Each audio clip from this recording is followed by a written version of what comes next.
Bearcat Bounce Podcast, back at it again.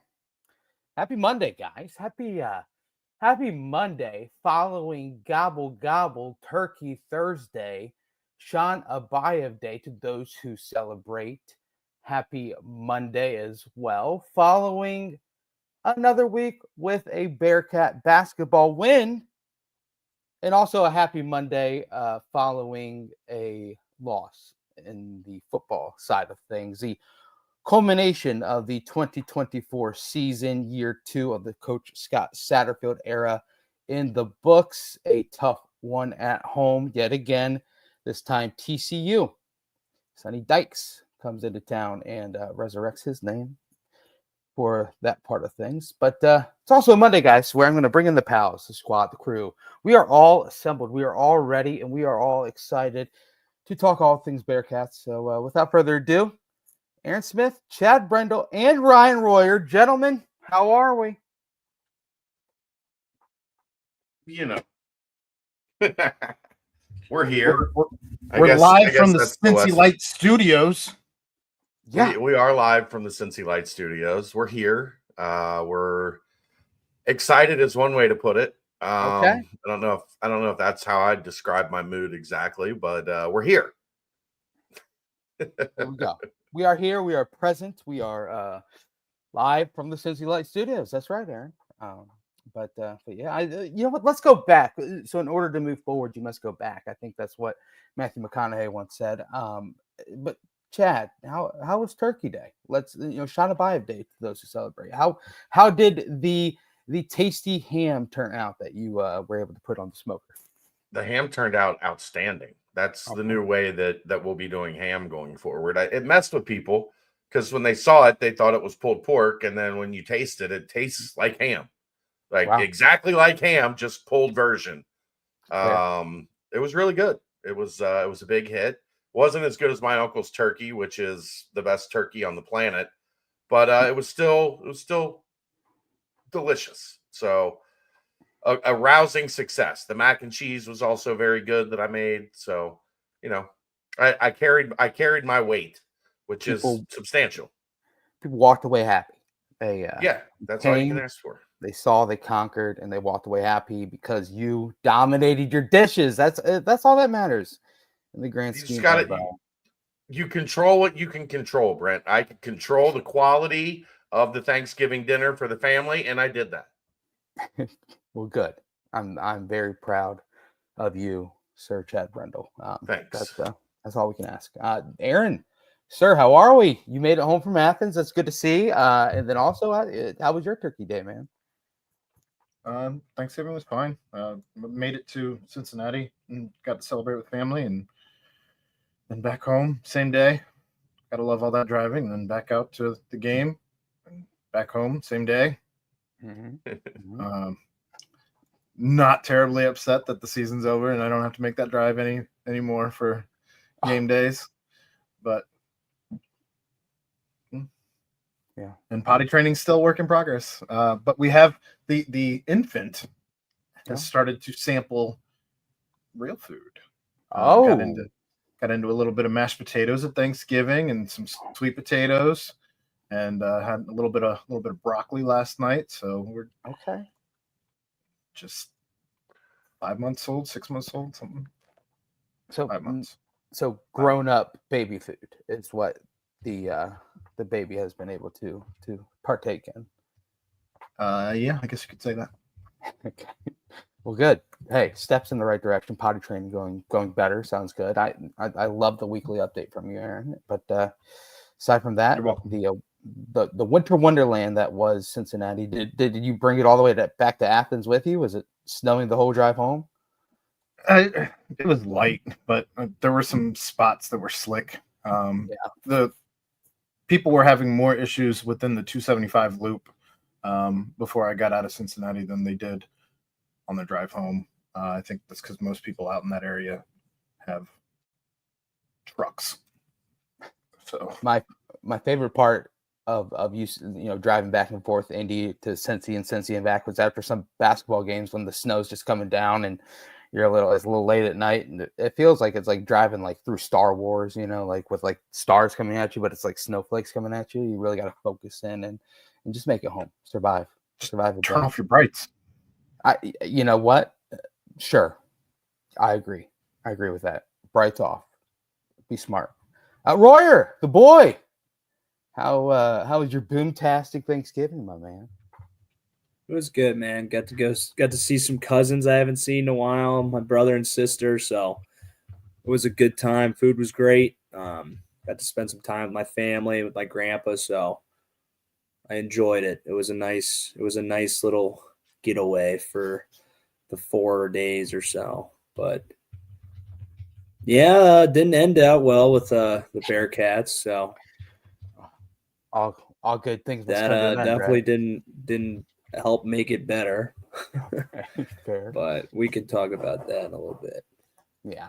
Mine was pretty similar to yours. I went to Georgia, Roswell, Georgia. Cute little town. If you guys have ever been, little outskirts of Georgia there, of Atlanta area, if you will. You see any aliens? No aliens. Are aliens? That's the Nevada Roswell, right? Oh, sure. Yes, that's what I think. Yeah, definitely no aliens there, unless you consider some of the cool people walking around. Some of those, I mean, they're fans of every single ACC, SEC team all right there. So, get some aliens in that way. But shouts to the family. That was good to getting to see a lot of cousins and my aunt and uncle. I haven't seen them in a while, and my G-Ma. Shouts to G-Ma. So had a great time there, and they got a bunch of Great Danes. They got 3 Great Danes. Those dogs are freaking massive. So if you ever seen one of those out in the wild, I guess you can consider that an alien, Royer. But a lot of driving. Had to drive home. So you know what I should have done? Should have just driven all the way up to Cincinnati, so I could have gotten my car over to Danco Transmission Nautica and gotten a quick fix up before we headed all the way back down south to Florida. But I didn't. But if you had some driving time and you want to go get the car checked out, make sure that you're still good. Get that $10 off an oil change. Get 10% off your next fixing. Sit down with Danco Joe and ask him how his Thanksgiving was and what he's looking forward to in this month of December. So. Gotta love him. Danco Transmission Nautica. But yeah, Royer, you kind of talked about it, but let's dive into it and tie a bow on it. 2024 season ends with the 5.5 over/under, ending on the under. It was a tough sledding, if you will, call it that. Game that was yet again one that went all the way into the fourth quarter. 20-13 final score. You could look back and say the game started off kind of the way the whole second half of the season has really gone, with a 3-and-out for the defense. You look on the field and you say great job, and then of course the muffed punt on that wasn't really a muff. It was just a somewhat of a bonehead play, if you will. Stupid. Yeah, just stupid. Yeah. What is he just thinking? Oh, it's rolling. I'll just catch it and just get tackled, save the yards. It's just, yeah, right. Get out of the way. Because I mean, at that point, critical error.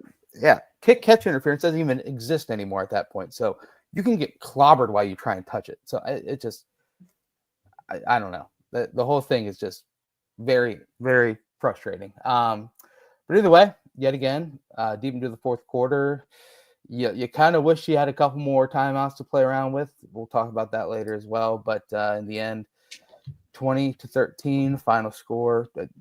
A missed extra point had it still a 7-point spread. But either way, season comes to a tough, difficult ending. Aaron, you were still traveling home to Athens, so you were not able to rehash your thoughts and feelings just on the game itself and things leading into the offseason. But I'm going to pass the torch to you, and then I want to hear Ryan's accord, and then we all dive in together. But another frustrating loss, and yet again, each week passes, and the point total for the offense yet again continues to decline, and it finally reached the low of 13 in this one. So. Aaron, your thoughts? Tough finish to the season. Obviously, 5 straight losses. No bowling for the second straight year. Just tough time overall. Aaron, your thoughts on just the TCU game itself? I found myself more frustrated with the offense this season at the end of the year than I was with last season at the end of the year, largely because expectations fell through the floor last season, where you just felt like the team had given up. Whereas this season, we couldn't figure out what the problem was. You had what seemed like the skill players to be able to get things going, and for 4 weeks, 5 weeks, they just weren't really able to ever get the passing game going at all to what we kind of grew accustomed to the first 4 or 5 games.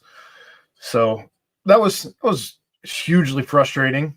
You also saw glimpses of what this defense can be.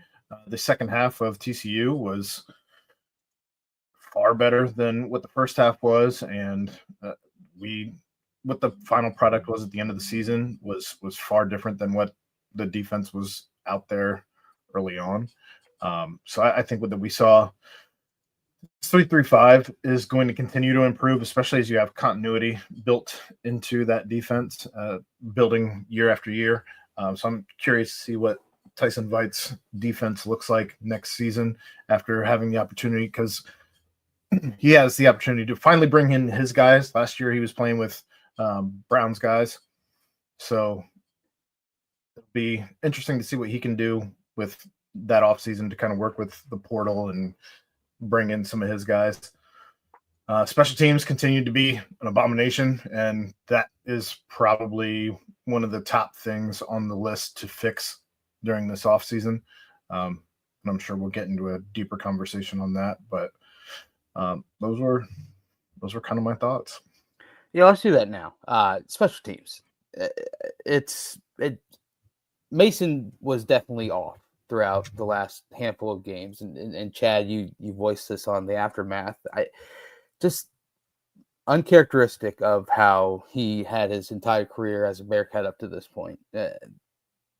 Most punts were just line drives, wasn't getting much boot into it. I don't know. It just seemed as if that there's no speculation about. People are saying it looked like he was hurt, this, that, and the other. But either way, it's a hard way to go out for him. Obviously, because he had such a great start to his career. The first 3 years was just awesome, and then of course now it's just kind of a different vibe after the kind of tough finish to the season. As just wasn't really himself. Only a 36.8 yard average, and only a long of 40 on 5 total punts throughout the game on Saturday. I don't know. And then you add in the Jamoy Mays. First off, the muffed one, which we already touched on. Then after that, he doesn't even field the other punts, and each one of those punts ended up rolling and picking up an additional 10, 15, 20 yards and really pinning Bearcats deep. And then, of course, you have the missed extra point by Hawks. You have the kick out of bounds after a touchdown on the kickoff. You have numerous penalties on the special teams. Is this something that could be quickly fixed? Royer obviously went through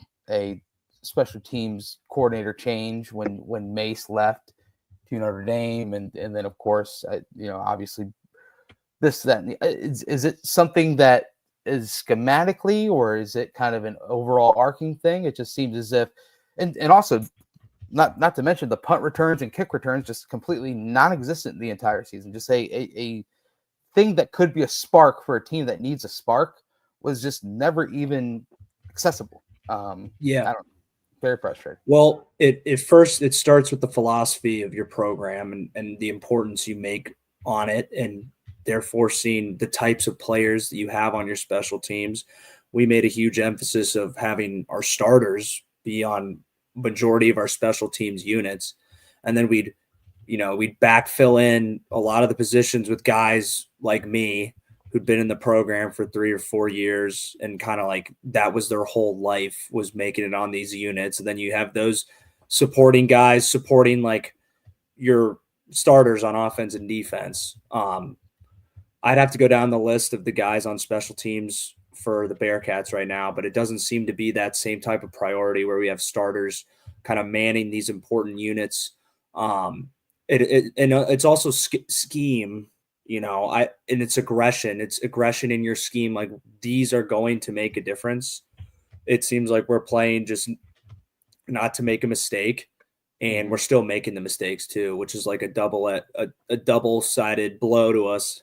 So I know we had a huge emphasis on it. I don't know exactly what these meetings are like and how they're really running it, but I can tell by how they're going about it in the games that they aren't making special teams a priority.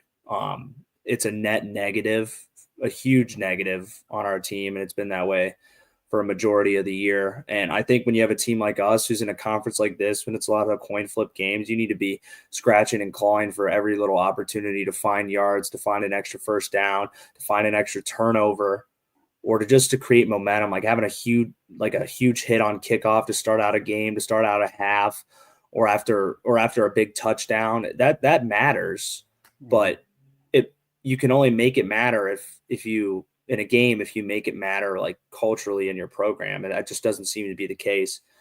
I think Satterfield will kind of realize that. I mean, it doesn't really make sense to me why you wouldn't make it a huge deal, but I think it's kind of hard sometimes with Satterfield. He's like an offensive coach. He takes more of like that kind of like CEO offensive coach approach from, what we've seen and heard. I don't know how it went throughout the year exactly, if that changed at all, but that kind of mentality might not like mesh well with his coaching, like mesh well with the importance of special teams, being able to dive into the details and kind of obsess over it. And I know we have Coach Combs who's done that a lot, but he's been coaching for a long time. He's been in the college and NFL game for a long time. So I don't know how involved and how much he's been giving to it. But for the product on the field has been lacking. I'm not blaming it all on him. It's all about priorities, but I think Coach Satterfield, I think he knows football. He knows that special teams has been hurting him all year long. And, just to keep it simple, if we're going to be playing in coin flip games every single week, and especially if we're playing the type of ball that we've been playing where it's like we're sticking to our guns, like relying on not making mistakes, like you're bound to make one mistake. But if you're just betting on being perfect and you're betting on like winning a 50-50 game, you're going to need to find every single edge that you can get, either to make up for a bonehead play or to either just get over the hump because the other team's playing well against you. So I think it needs to be a huge emphasis going into next year. I don't know if they need to bring in someone else and just like Coach Combs focus on the corners, because I think he did a good job with the DBs this year. You saw good improvement. They meshed well with the brand new defense, but there needs to be kind of like a revelation, kind of like when we had with Coach Mason, where he was just obsessed with special teams and he was obsessed with getting every single playmaker he could in the right position. And we would just drill these different units before practice, after practice, 3 times a week.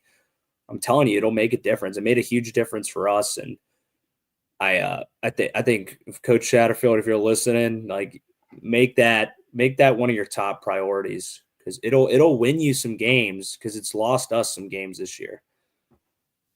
That's the thing, Ryan. Even if it doesn't win you games, it can't continuously be a major contributing factor to you losing games. Yeah. And, they had a stretch where, for what, the first 6, 7, 8 games, they led the country in like field position, in the difference between where they started and where the opponent started. There was a portion of the season, shockingly, it was that portion where they went 5-2, that they, where there's some nicks in the armor on special teams, yes, but they were doing good on punt coverage. Teams weren't returning a bunch of kickoffs. Like, yeah, they might not have been returning their fair share of punts and kicks, which very few people do anymore. But they weren't shooting themselves in the foot. And then over the last 4 or 5 games, it just like it became a snowball going downhill that they couldn't stop. And it was seemingly each week worse. Like it started off with, okay, the punting's not where it needs to be. We need to get that back on track. And then you add in like penalties, and you add in, field goal kicking, and you add in like just the massive gaps in field position. I mean, look, again, I love Fletch, but you're in a position where you can pin them inside their 10 and they get it at the 25. You're in a position where you can pin them inside their 20 and they start at the 35 or the 40. And like, for a team that wasn't very good on offense, that means you're in a position to punt a lot. You're in a lot of fourth downs because you're not taking drives all the way into, they barely even kick field goals towards the end of the season. So, and if that was one game with Fletch, I would understand them. It was 4 or 5. Like, right. They kind of did him a disservice. They did the team a disservice, especially when you have a guy like his brother on the team who you don't have to burn the red shirt if you let him kick 3 or, not more than the 4 games that are allotted. So I don't know. I feel like you kind of, I don't want to say tarnish his legacy or anything like that, but you it's okay to tell him no, to not just put him out there just because of what he's done while he's been here. Something wasn't right. Whatever it was, something wasn't right. And the coach's job is to be the adult in the room and say, look, we have to win games. And if you can only punt the ball 37 yards for whatever the issue was, then we have to do something different. Like, it's, we saw how effective it was when TCU pinned him inside the 10 3 times. And Cincinnati couldn't overcome it. And then that snowballs itself, right? If you pin them at the 5, they get a first down and they punt from the 17, you're going to get decent field position. Instead, they take over at the 23-yard line, let's say. They get 1 first down. Now, when they punt from the 35, they're going to pin you back. And it's that little chess match that, while it seems insignificant in a punt-by-punt scenario, I have to imagine and this is a rough estimation, I have to imagine over the last 4 games, they lost at least 400-plus yards on special teams in hidden yardage. At least. It's 100 yards a game. Yeah. You're not that good offensively or defensively to lose 100 yards a game in special teams. With penalties added as well on the special teams. Right, I'm just like the grand total of all that. Right. You can't just hand away. I mean, you come out, you get a 3 and out, they punt it to you, and you just hand them 7 points. And you're fighting an uphill battle against an equal opponent. I didn't think TCU looked any better than Cincinnati.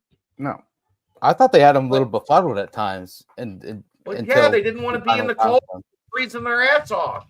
Right, exactly. It's just. I'll let Ryan get to this because he talked about it in the pre-show, but they're not good enough to give away the little stuff, lose the turnover battle and to lose the special teams battle and to not get the hidden yards here and there. Like, you're not at a point where you're talent superior that you can get away with those things. They're just not there yet. I think the only place that we've had more opportunities or like sized up better is like running back and O-line. So like having the advantage in the rushing game is like, I think it's been consistent, but I'm telling you, dude, drives can just get killed based on like one error. Cause it's like, all right, you want to run the ball on 1st and 2nd down and you're sitting at like 3rd and 4, 1 incompletion. All right, that drive's over. I mean, or 1 drop. Like, you see, it's happened to us multiple times over the past couple games where like things have been harder and harder to come by because we're playing better teams. And like going back to the special teams, like when you're playing better teams, like good teams have, like they make special teams an emphasis. bad teams don't care about that, or they're just not good at it. And so when you're playing better teams, everything's under a microscope. They're better at their special teams, and they're better at offense and defense than the bad teams. So I think we just kind of got exposed too by the end of the year in all facets of our game. And I think the defense played well. I think there were a couple times guys got beat, but they did their job. They, after that take out that punt return, the muffed punt touchdown that they got off that. I mean, that's 13 points against, a really good passing offense. But I still felt that there needs to come a certain point where we can find a balance between dictating and pressure and kind of not playing. It's we just place, our defense is more of a passive defense, but you can still find ways to mix in aggression and explosive potential. Especially when we're kind of playing a scheme on offense where it's hey, we're going to establish the run. We're going to rely heavy on what we do. And just feels like both sides of the ball just haven't been able to create any explosiveness. And if you're not going to create explosiveness on offense, you're not going to create explosiveness on defense. You're going to have shitty special teams. It's you're just going to get these boring ass games that we've just been feeling. It's just we have good talent. We have a great quarterback. Mm-hmm. I think we have kind of average receivers, which can kind of negate Sorsby and his ability. But we have a good run game, but just it just feels like nothing's ever happening for us on both sides of the. Yeah. On both sides. Well, the first touchdown, they get a big run from Kiner and it results in a touchdown. But you can't count on, Corey's going to break one, every 2 or 3 drives, that he's going to run 50 yards to the 1 yard line and punch it in from there. That's not sustainable offense. That's a thing that's going to happen with a great running back. You're going to get 1 or 2 times a game where they break into the clear and they pick up, a 40, 50 yard play like that. That's not sustainable. And all of a sudden you didn't have a passing game in the intermediate. They don't really pass short. They don't really throw anything under 6 yards a whole lot. Yeah. So you're not getting guys in space and letting them make plays with their athleticism. You're not really able to complete anything in that 6 to 15 yard range that we've been talking about. And you don't throw over the top. So where's the what happened? What the hell?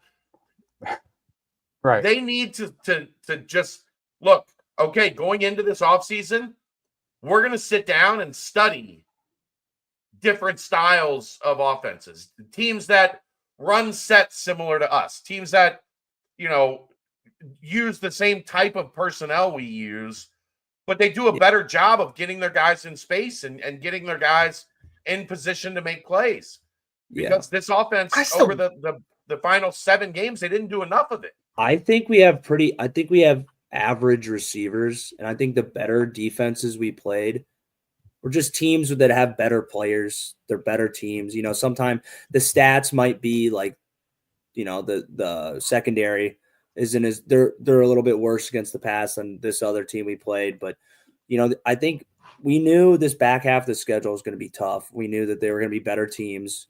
They were going to have better players. And I think our receivers kind of just look at what lacked all year long. Our run game has always been what we thought it would be.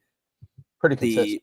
Yeah, consistently good. Running backs played well. O-line did a solid job, both in the pass protect and I think they did a good job in the rushing scheme.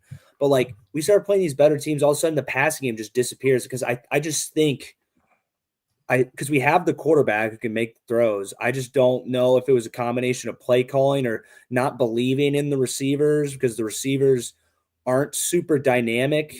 And if you really look at them, guys actually being able to run a pretty tough route to cover. I mean, I don't feel like anyone we didn't have several dimensions in our receivers. Yeah. And I think like that's what you need. In college football, you need a guy. You need at least one guy that you could just count on to just be able to get open on all phases of the game. Intermediate, being able to break in and out of his routes and be able to go up and get a ball or have some speed, or at least you need to have like a couple guys that do just one of those things great. I don't feel like we had anyone that did any of those things great, and combine that with, I don't, I'm not an offensive guy. I don't know exactly what schemes they should have been running, especially when you can't see the 22 man cut. But like other teams are doing it versus us, and it's because our secondary isn't the best. So I'm wondering if it's because our receivers weren't the best and they were taking advantage of that, and that's why our offense sputtered. I want to go back to this is probably 6 weeks ago or so, and Brendan Sorsby was handing the ball off with his offhand during a game because his throwing hand, I believe it was his throwing hand, was not right during practice that week, so he was handing the ball off that way. I'm not sure, personally. I'm not sure if he was ever right, if his hand was ever right since then, because I feel like that almost correlates with when the passing game fell apart. Yeah, It's a fair question. Right. If his thumb was messed up on his throwing hand, it would make sense that he wouldn't be able to air the ball out more than 15 yards. He's out there putting it all on the line, doing what he can for the team. I would say, Aaron, when he did push it down the field, he often overthrew it. So I don't know that accuracy would be off if your thumb is not able to get under the ball. Yeah, right? But saying he can throw the ball past 15 yards, he just didn't have the tracking ability that he had early in the year. If you can't, the accuracy was off. I wouldn't say you're throwing it. I don't know. I wonder. I just wonder if he was. I'm just saying the power wasn't the issue because he pushed it down the field at times. It was just not accurate. I go back to when Dez got injured against Ohio State, and we didn't find out until after the season that he was injured for most of the season. I wonder if we're dealing with the same thing here. Yeah, it's possible. Well, you do look at the Big 12 play and take out I would consider the Texas Tech game an outlier when it comes to the passing attack. The turning point. That was where everything kind of went off the rails. Right, but you take every other game into account other than the Texas Tech game. Cincinnati averaged 190 passing yards per game, which would be the second worst in the Big 12. So obviously you have to count the outlier still, and they're still the fourth worst. It's only like Houston, West Virginia, and UCF are the only teams lower than Cincinnati in passing yards per game. I think we would all say that Cincinnati had a far superior quarterback to any of those teams. Oh, absolutely. Each one of those had the whole quarterback shuffle going on. Right.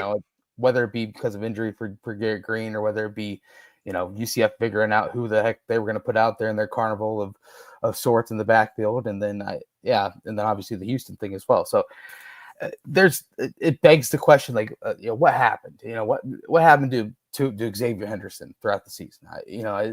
He seemed to be having a breakout campaign early in the year. Is it simply one of those scenarios where the teams they played weren't that great? I mean, you take a step back and you look at the wins that they had, and yes, the Arizona State, Chad, I listen to your guys' aftermath, and I see both sides, but Arizona Did they State, win the game? It's 21 of their 22 starters are still out there playing, and yes, they won the game exactly. But I mean, outside of that, it is Jeff Sims at quarterback, but that's beside the point. The other ones that you faced Houston, which was a mess of a team coming into Cincinnati in that one, and yes, they stomped them. Then you take FCS Towson, you got Miami, good revenge win there, and then UCF with their quarterback carnival going on throughout that entire game, and then you toss in just I don't know. For me, you take a step back, you look at all the wins, and you kind of see, because you look at the total yardage from last year to this year. Last year we actually outgained what we did in total offense this year. We averaged one more point in all the games this year compared to last year. Sorsby obviously looked like a different guy heading down the stretch. Kiner is Kiner, just an absolute warrior. But we had 400 more rushing yards last season than this season. I kind of think that's just because we had a more capable quarterback, so we kind of went to the pass more than we did last year. But I don't know. It just seems like, what's the identity on offense is my question. Like going forward, we are a run-heavy offense that wants to also mix in pass. I know we want the 50-50 approach, but I don't know. It just seemed like the identity just kind of just was different from the first handful of games all the way throughout the rest of the time. So what that identity will be next year, which obviously was great hearing Sorsby saying that he's locked in. He's back for next year. He thinks he can bring us back to, where we were a couple of years ago. But the offense is just it's a head scratcher at this point. And I don't know if that's kind of a scheme thing that you put on, or is it truly a playmaker thing where, hey, X is what X was, and he had some really great moments as a Bearcat. Royer was great. He obviously passed Travis Kelce in most receptions for a tight end in a single season in Bearcat history. So I don't know. Is it a scheme thing, Ryan, or because Corey Kiner is going to go down as one of the best running backs in Bearcat history. The run game was always great. The run game was always good. I think we have a potentially great quarterback in Sorsby. If he's banged up, or if he needs more time to mesh with his guys. And one thing I'll say this, like, I know this staff has like prided themselves on like being really good in the portal, being really good with NIL, and like kind of being ahead of the curve. Like wide receiver is a free agent position, the way I look at college football. Everyone knows routes, and essentially it's about how do we get our guys to get open and being able to put them in the right place to make a play. And when you're playing receiver, it does, you need guys that can just get open, can run routes. Go get guys. I'd say go put more of our money on that, because I like our chances with having Sorsby being a dual threat quarterback and his ability to run, being able, rather than having to go blow out a bunch of money on the O-line. Go get some guys you can throw the damn ball to. We got Pryor in the backfield. Go get if it's me, if I'm on offense, we got a quarterback that can carry us. We need to go get him guys to let him do his job. I think he's shown that he can be reliable in his run games. That means extra blocker or triple option type of look. So we can try to expand that too. So we shouldn't feel like we're losing guys on the O-line. That, not that it's not a priority, but I just don't think it's as important as receiver. Go get a solid back in a mid-major conference that's proven himself to be a 1-2 punch with Pryor, and go after this thing, man. Go get 2-3 stud receivers that's shown you something. It's free agent ball, man. Bring me Savion Williams, baby. It's free agent ball, and they say they love doing it. They say they're ahead of this thing. Like, put that money towards the receiving core on offense. Yeah, it's just gonna forever be mind-boggling for me. I don't want to harp on this the whole entire time, but like Sorsby was making those throws where he was stepping up in the pocket and looking downfield and throwing downfield throughout the first half of the season, and then throughout the latter half of the season, it did seem like instead of looking downfield to pass, he was looking downfield to run, which obviously shows his ability to also run the football, which is another great ripple that he has, and I think is why continue to build the offense around him and figure out what you can do with his legs and arm. But it just why we didn't have like Sterling Burkhalter, who just entered the portal today. He was a deep downfield weapon throughout the first half of the season, and then he just kind of just disappeared. Like that option just was completely taken away. I don't know if it's because that 3 high safety look and people just changing against what we were trying to game plan for, but I don't know. We'll see what that is. But either way, it's a difficult thing to further stomach. But shouts, of course, to Corey Kiner. Shouts how about Evan Prater almost having that one big completion to Jamoy Mays. I mean that probably should have been caught. I don't know what your angle was of that one, Chad, but looked like it was kind of. I didn't have a good angle on it. Yeah, it looked like it was kind of right there on the money. Best Aaron? pass of the game? Yeah. No, there was a couple really good ones that were dropped as well. Well, yeah, 5 drops, I believe was the final tally. I guess we could probably consider that one a drop too. So I don't know. Just frustration abounds there. John Williams, great season. Luke Kandra, great season. And that is the offense in a nutshell. Defensively, Here, I'll answer this real quick. Some names that were not playing much, please comment. Barry Jackson got beat by Tony Johnson. Tony Johnson played 3/4 of the season in the slot and was probably their best receiver in terms of production and ability.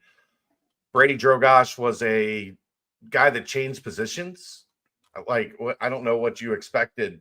The linebacker core was pretty good. redshirt freshman, brand new position. Yeah, I mean, I don't know what you expected from Brady Drogosh in year one at a new position. Mm-hmm. Evan Prater, I would like to have seen them give Evan a little bit more opportunity at wide receiver, especially as we saw Jamoy Mays kind of fall off. Like, I wouldn't have minded seeing 3 out there a little bit to see if he could spark some things. Chance Williams redshirted, and Jack Dingle had guys that play better. That, he was in the rotation. Jack played a decent amount, but his snap count went down because other guys played better. So there you go. One last thing on offense, and so yes, obviously the playmaker thing is what it is, but I mean, some of these timeout decisions, it was very frustrating in the second half. I don't know if this is kind of a thing that falls on coaching or if it falls on whatnot, but you have that one where it's a 4th down, 4th and 4, 4th and 3, and they run the clock down. First off, they should have flinched when the defender kind of jumped off sides a little bit, and that probably would have drawn the penalty and picked up the first down. But instead of just eating, and taking a delay game, you call a timeout before the delay game hits. And then you really could have used that. I don't mind burning timeouts like that in the first half. Yeah. The second half of a game that you're trailing, that's a valuable commodity. And boy, it sure would have been nice. Yeah.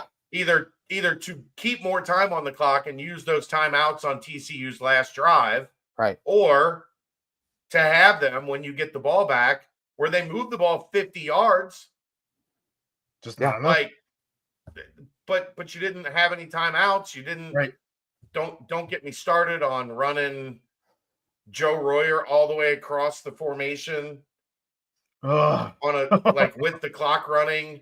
Spike the ball. Why not spike the ball? We'll put him over there on the next snap. That burned 8 to 10 seconds of clock. Just not being situationally aware that you completed a pass over the middle short of the first down. There's 15 seconds on the play clock or on the game clock. We have to stop the clock, letting the clock run while you go from right to left to line up on the other side.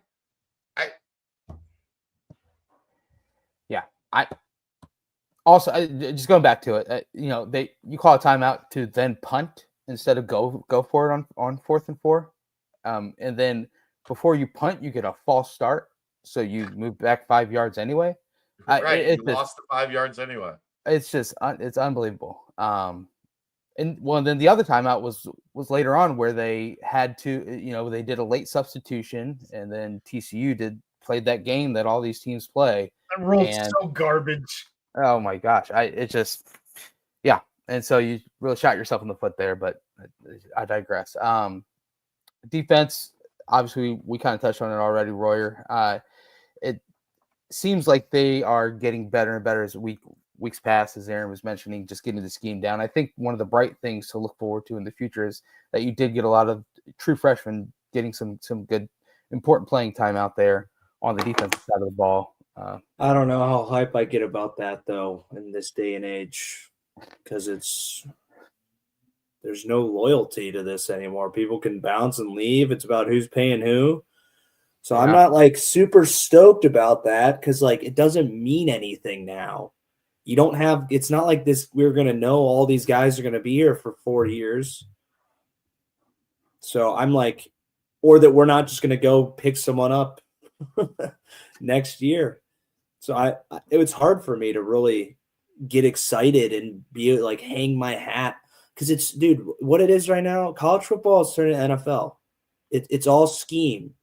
It's all coaching and maximizing your players, getting every little thing you can out of them while they're there. And while they're there is a 1-year contract, let's be honest now. And it's about out coaching the other team and doing what you guys do the best and not making mistakes. And I'm like, God, it's hard to get pumped about next year. It'll be interesting with revenue sharing. It'll be interesting to see with revenue sharing if you're able to sign a guy for more than 1 year, or if you're able to have some type of continuity built into your program. Just saying, man, you know, guys that every coach ends up in the NFL, they're football savants. They're because it's about, you have all these guys that are the best of college, and anyone who makes it in the NFL is someone who's that much better of a coach, that they're that good at teaching their scheme, and they're that good at finding mistakes, scouting, taking advantage of teams' tendencies and exposing them. And the way the college football is trending is that like there's no like, it's less culture building and more it's roster building. So it's it's what guys do we have right here, right now, that I'm going to have to maximize their potential, maximize them into my scheme, and less about, you know, tough ass culture can kind of win. And we used to be able to win you a lot of games. And I feel like that can kind of get very evened out. So if we don't have guys that are ready to go and our coaches aren't ready to take advantage of them and other teams' tendencies, then it's just going to be hard to keep up with like young guys expecting them to be there the whole time, and they're going to grow into themselves here and they're going to be like all Americans because they played as a freshman. It's like, shit, I don't know how much money we should be banking on that now. We'll get to the recruiting stuff plenty this week, trust me. Harsh reality there, Royer. Golly. D. Smith, Lambig, Natty Ron, what's up? Y'all are late. That's $5 each. Yeah, $5 each. Pay the Pied Piper, baby. Lap. Yeah, we can't enforce the lap, but I can know whether or not they sent $5. Here's something else, Royer, that I think, you know, this has to be taken into account as you adjust to where things are in 2024. 10 years ago, like the spread was, defenses hadn't adjusted yet. So, you know, you could get linebackers out in space, or you could get safeties out in space, and you could identify mismatches, and, you know, you could do an easier job of picking things apart. There are still those opportunities, but I think you need to revisit like I was kidding, D. Smith, but thank you. Thanks, Doug. Wow. I think there needs to be like a look in the mirror on what you're trying to do in terms of your passing attack, because it feels like they have a bunch of stuff. Like you got to remember, Sack's been an offensive coordinator. Like he's been calling plays for a long time. Right. And as you go through that, the game evolves. And I think his run stuff has gotten better even. Yeah. Because teams are lighter in the box. Like you can take advantage of that a little bit more. You can do a little bit, you know, you can be a little bit more physical at the point of attack. against teams that want to drop 8, against teams that, you know, are trying to take away your passing attack. But your passing attack also has to evolve in order to take advantage of what defenses are giving you. And it just felt like, you know, I talked about this on the Aftermath Saturday night. Like, you get generally 3-4 games into a season before who you are is really on tape. Yeah. And it felt like once Cincinnati's offense was on tape, defenses adjusted, and Cincinnati's offense wasn't able to counter that adjustment. They weren't able to say, okay, this is what you're doing. This is what we're going to do to take advantage of what you're doing. And, you know, I think their philosophy was just, well, we're going to take what they give us. You didn't take what they gave you. You like, okay, if that's handing the ball off, fine. But you still have to, in 2024, be able to throw the ball, especially when you've got a quarterback that's supposed to be, you know, the guy that drives the bus for your team. It just felt like it felt like this offense wasn't ever able to answer the adjustment to what they did early. You know, the passing offense all the way up to Texas Tech was really good. Yep. And then In after Texas that, Tech, it was our whole offense. yeah. And then after that, yeah, it's easy to say Sorsby fell off. And he did. He didn't play well. But some of it can't just be the quarterback, because there weren't part of the reason you saw him take off and run as much. He didn't find anybody that he felt was open. He didn't find those seams in the defense, those creases in the defense to attack and exploit. And that's got to be something that Sat and Pete Thomas and Brad Glenn and the entire offensive group needs to look at and say, what's being done to counter these drop 8 schemes? What are other teams doing? What are other offenses doing to take this drop 8 formula and throw a monkey wrench in it? Because teams went drop 8 and they just essentially went, well, we can't beat that. Yeah. What are we supposed to do with that? They weren't utilizing their receiver strengths. Right. I don't know if they were trying to make more out of, you know, what our guys did well. But it didn't feel like everyone was in sync on what the plan was. Because they were like, stick to our guns, stick to our guns, stick to our guns. But our guns are out of ammo.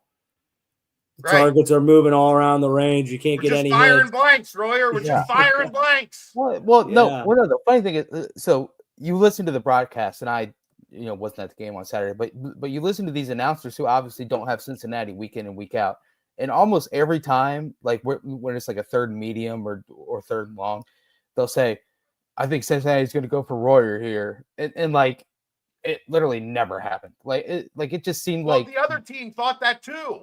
Right, exactly. So you have to play off of that. You have to.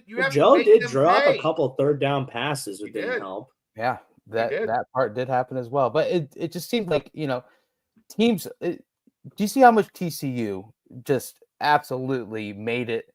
Probably their top thing that they wanted to do on offense was get the ball to Savion Williams, who is obviously going to be an NFL player, and it's just put him in at Wildcat quarterback, hand the ball off to him, get it out to him and open the field. You know, it just seems like kind of like what you were saying, Royer. Just go find a playmaker that you have to make it a duty to get him the ball in numerous situations, because maybe, you know, Evan Pryor continues to become somewhat that type of player, because he's obviously got that lightning to him. It's just frustrating that, you know, as you said, Chad, just adjustments were made defensively, and as you can see, it took the complete offense out of it.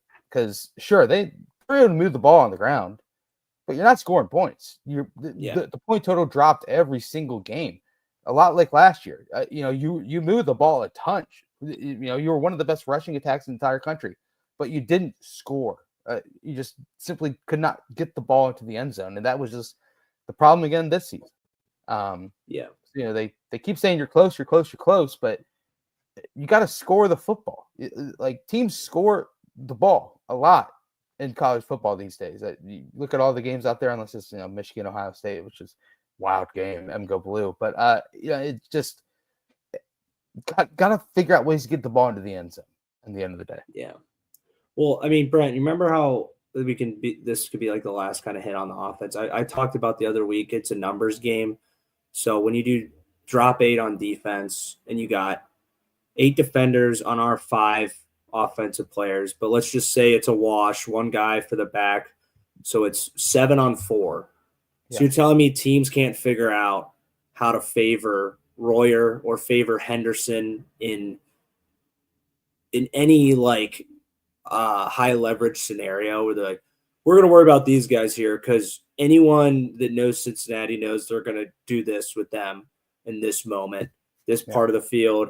Dude, it doesn't take long to find tendencies. If your other guys out of the other 2 guys, the other 2 receivers, if we're not utilizing them to their strengths, or if they're just not better than the guys across from us that are bracketing them or that are man on man, then like right there's your problem right there. It's simply a numbers game. You have guys in space, and their guys are outnumbering us, and if they can just take away our guys that are our weapons that are as good if not better than their guys, and they'll just be like, all right, yeah, we'll go man for man on the other 2 receivers, and because we know that they're not good at this and they can only do X, Y, and Z in this formation or in this part of the field, and it just becomes if you don't have more weapons, and if you don't have the ability to confuse the defense and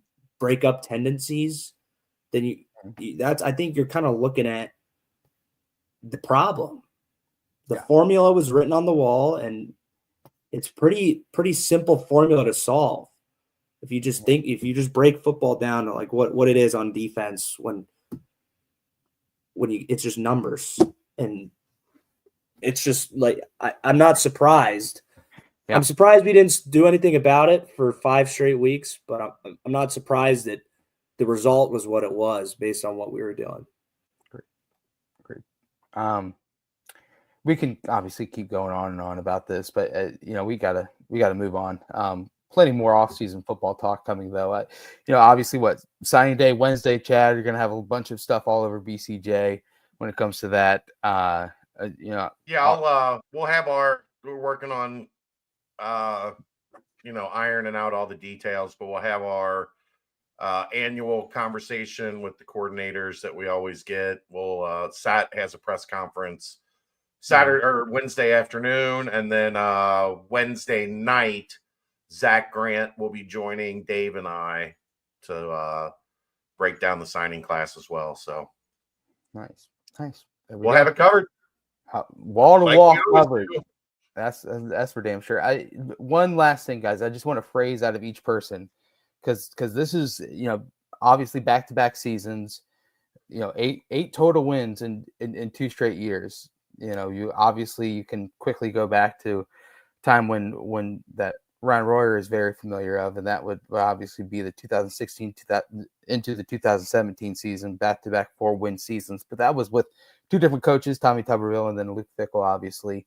You got to go all the way back to 1998 and 1999 for back-to-back seasons with 8 or less wins total with the same coach. That was Rick Minter. With the same coach. Yeah, with the same coach. You say. Yeah, with the same coach. Rick Minter had 3 wins and then 2 wins.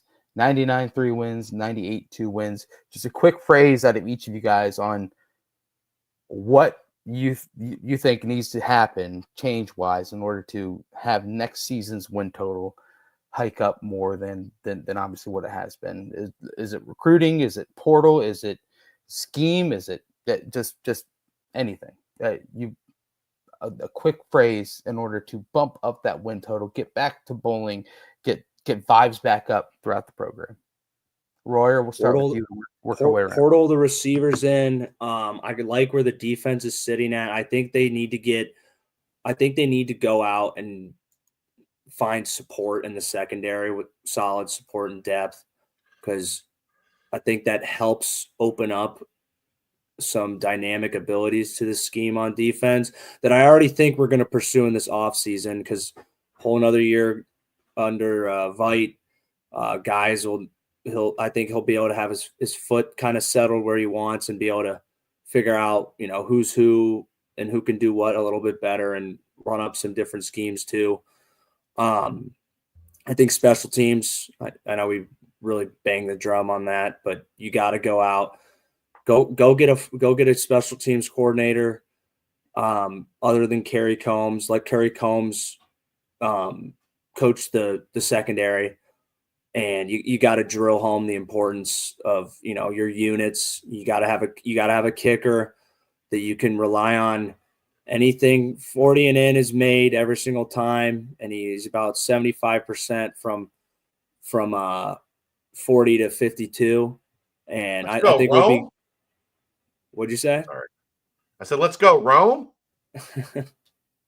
And then you got 25, 30-yard run for our guy, Jerome Ford.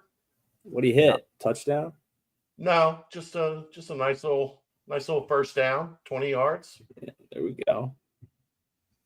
I think Max will be a good punter too. So we're gonna have one of the best quarterbacks in the conference next year. So go get him some freaking dudes. Go get him some guys, and let's go at it. There is something to the year 2 jump. Like you guys know, I am a firm believer in that. There is something to the second year in a system. Guys are a lot more comfortable. Yeah. Yep. It all correlates like you're from your freshman or sophomore year too. It's the biggest jump.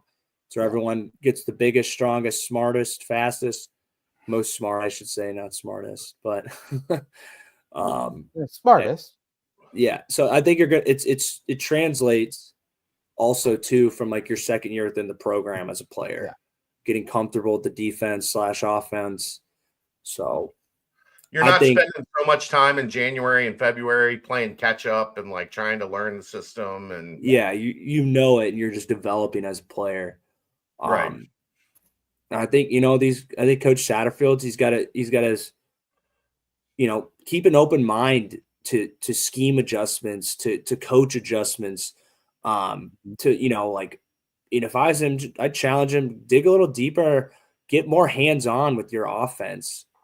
I don't know how he was. I know he was always like the CEO approach. I challenge him, dive deeper into your team, dive deeper into your scheme.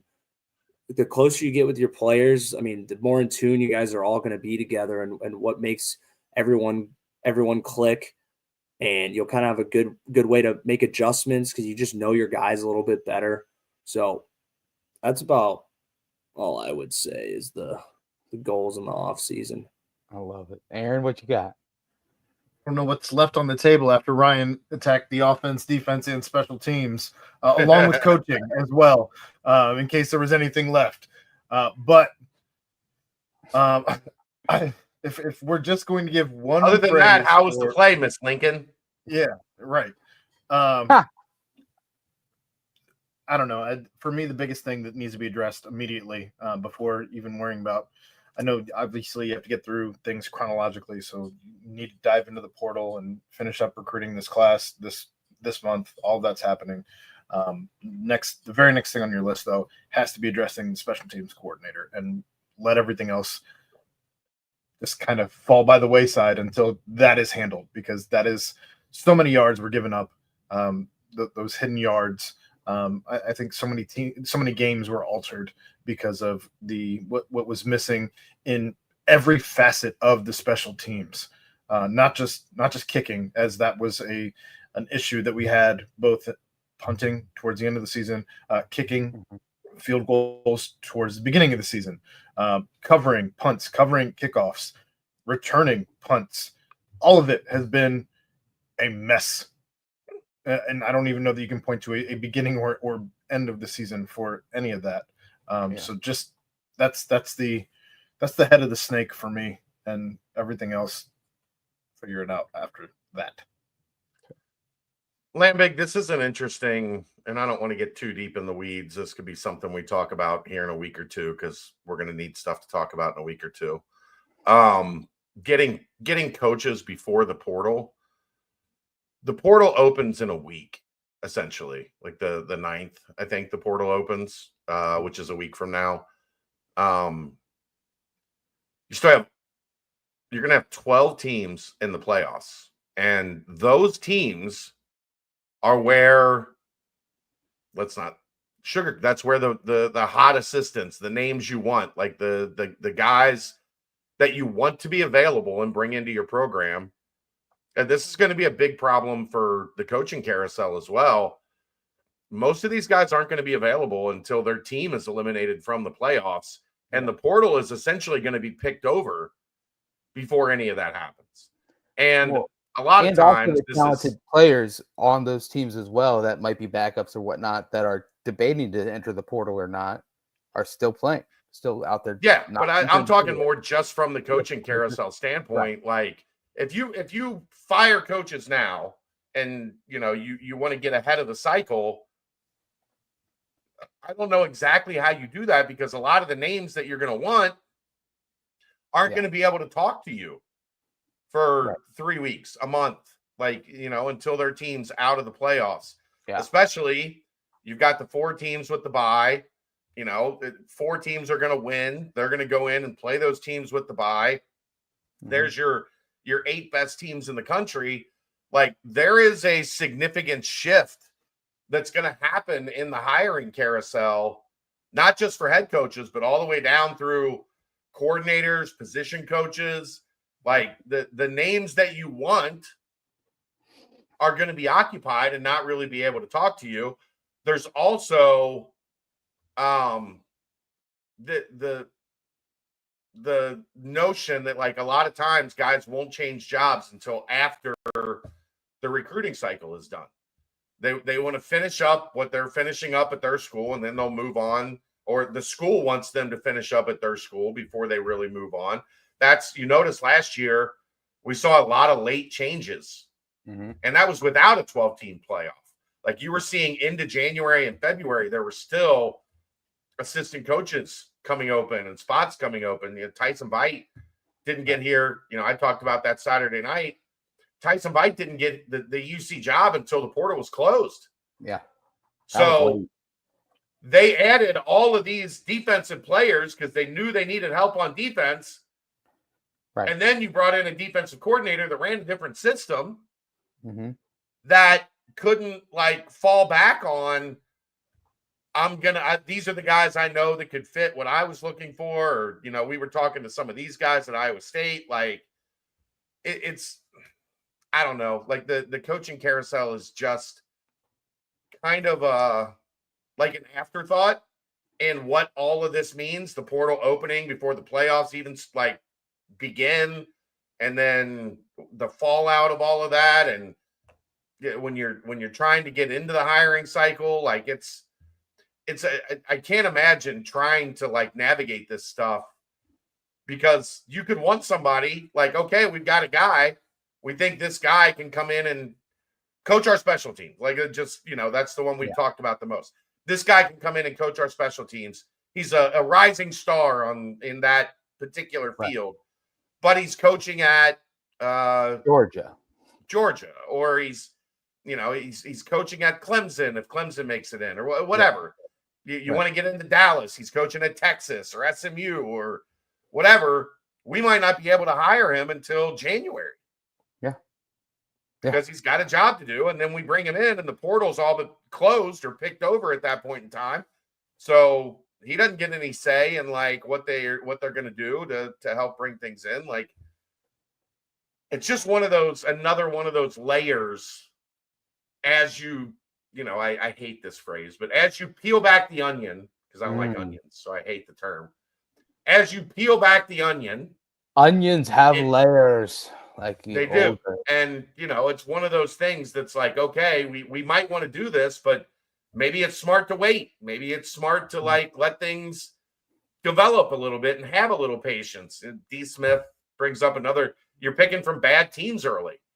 Yeah. No thanks. I wouldn't say no thanks to that. There are good players on bad teams. But you have to be a lot more careful. You have to be a lot more selective so that you're not going and getting a guy that put up a bunch of numbers. Well, he put up a bunch of numbers because his team stunk, and somebody's got to put up numbers. And then you bring him into your program, and you go, well, this guy wasn't any good. Like, you know. Sold fool's gold. It meant more from the coaching side. I agree, D. Smith. It's complicated. Very, very complicated. A lot to unpack as football offseason begins here. No Fenway Bowl this year for the Bearcats.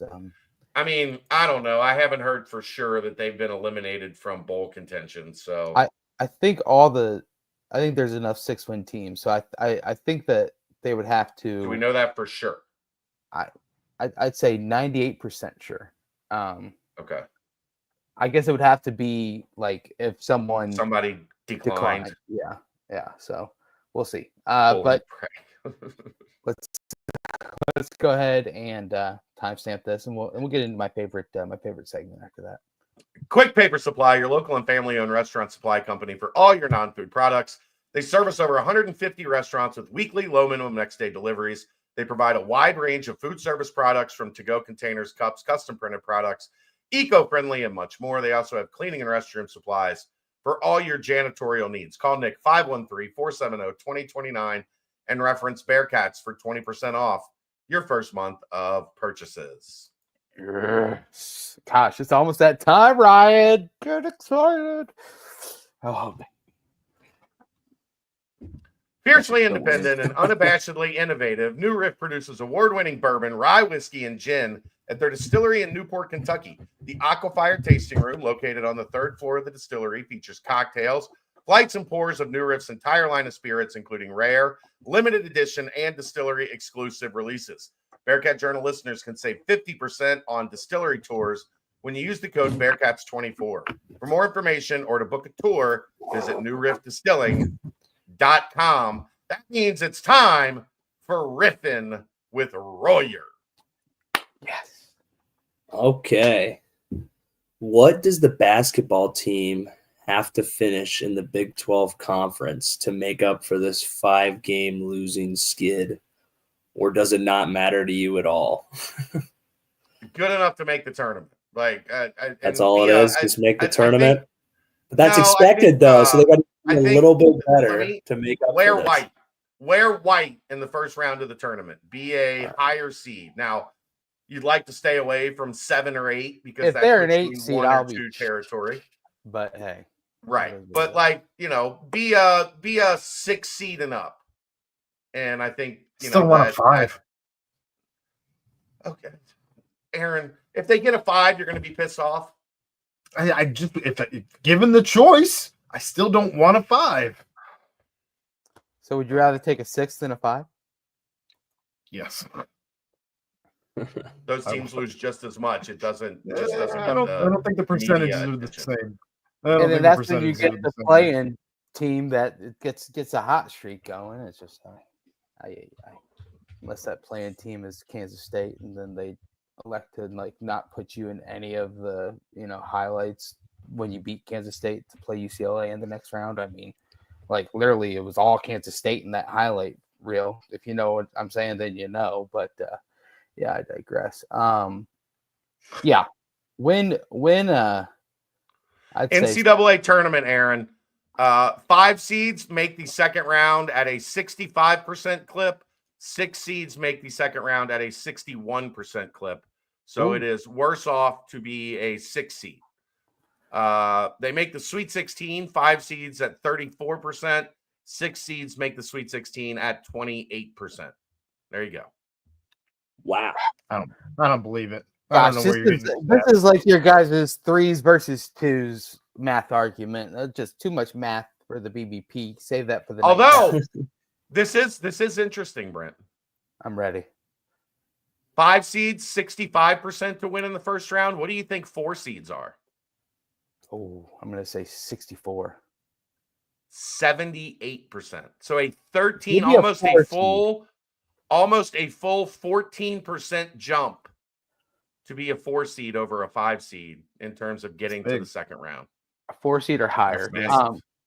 A lot. So yeah, the difference between a 5 and 6 is 4%, less than 4%. The difference between a 4 and 5 is almost 14%.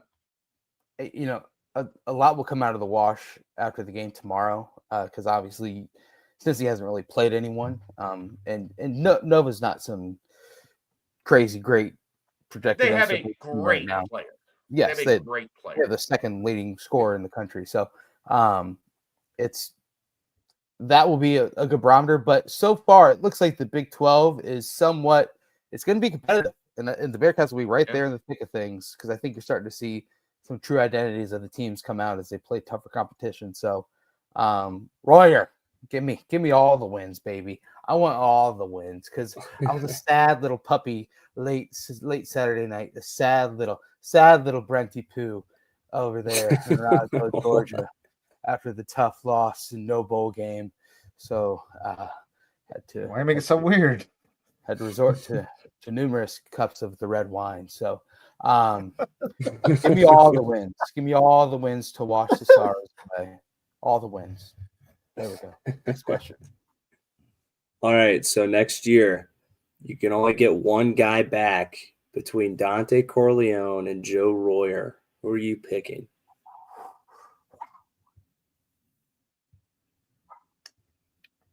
Dante Corleone. I don't know. I think so too. I think it's Dante. I think Royer's a hell of a weapon, but yeah.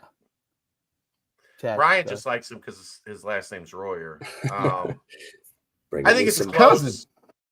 Yeah, I think it's close. I think I would just say Dante, because we don't know, does this team have a legitimate edge rushing threat? And that becomes easier if you have a space-eating mountain of a human at defensive tackle. Games are won in the trenches, right? I feel much better about the depth at tight end than I do the depth at defensive tackle, which we got to see how that can shape out this season. So everyone's going with Dante? I mean, Joe Royer was a great weapon. And anytime we put him in the backfield, though, we ran the ball. Like, what was up with that? We didn't have one other ripple out of putting him in the backfield to maybe throw the ball. I don't know, but I think I think the answer is Dante, just because it's a known commodity that affects every play on defense. He's right there. He's going to do his role, and I mean, for Joe, just go to the NFL. Hopefully, carve out a role, and then all of a sudden, everyone's like, "Wow, I could get to the NFL at tight end, going through Cincinnati." So let's keep that rolling. All right, last question: who is the leading scorer tomorrow night?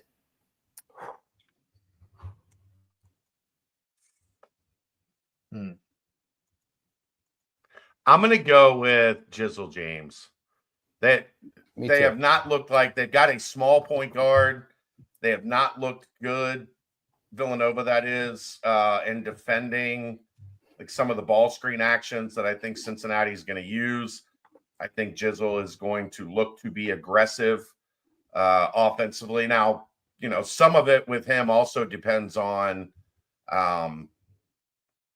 if his shot has not been falling early, he has been okay settling into more of a facilitator role, which is honestly what you want from your point guard. Like, see if you can get it going and get hot. And if not, then get it to the guys that are. But I think Jizzle has a chance to be outstanding in this particular matchup.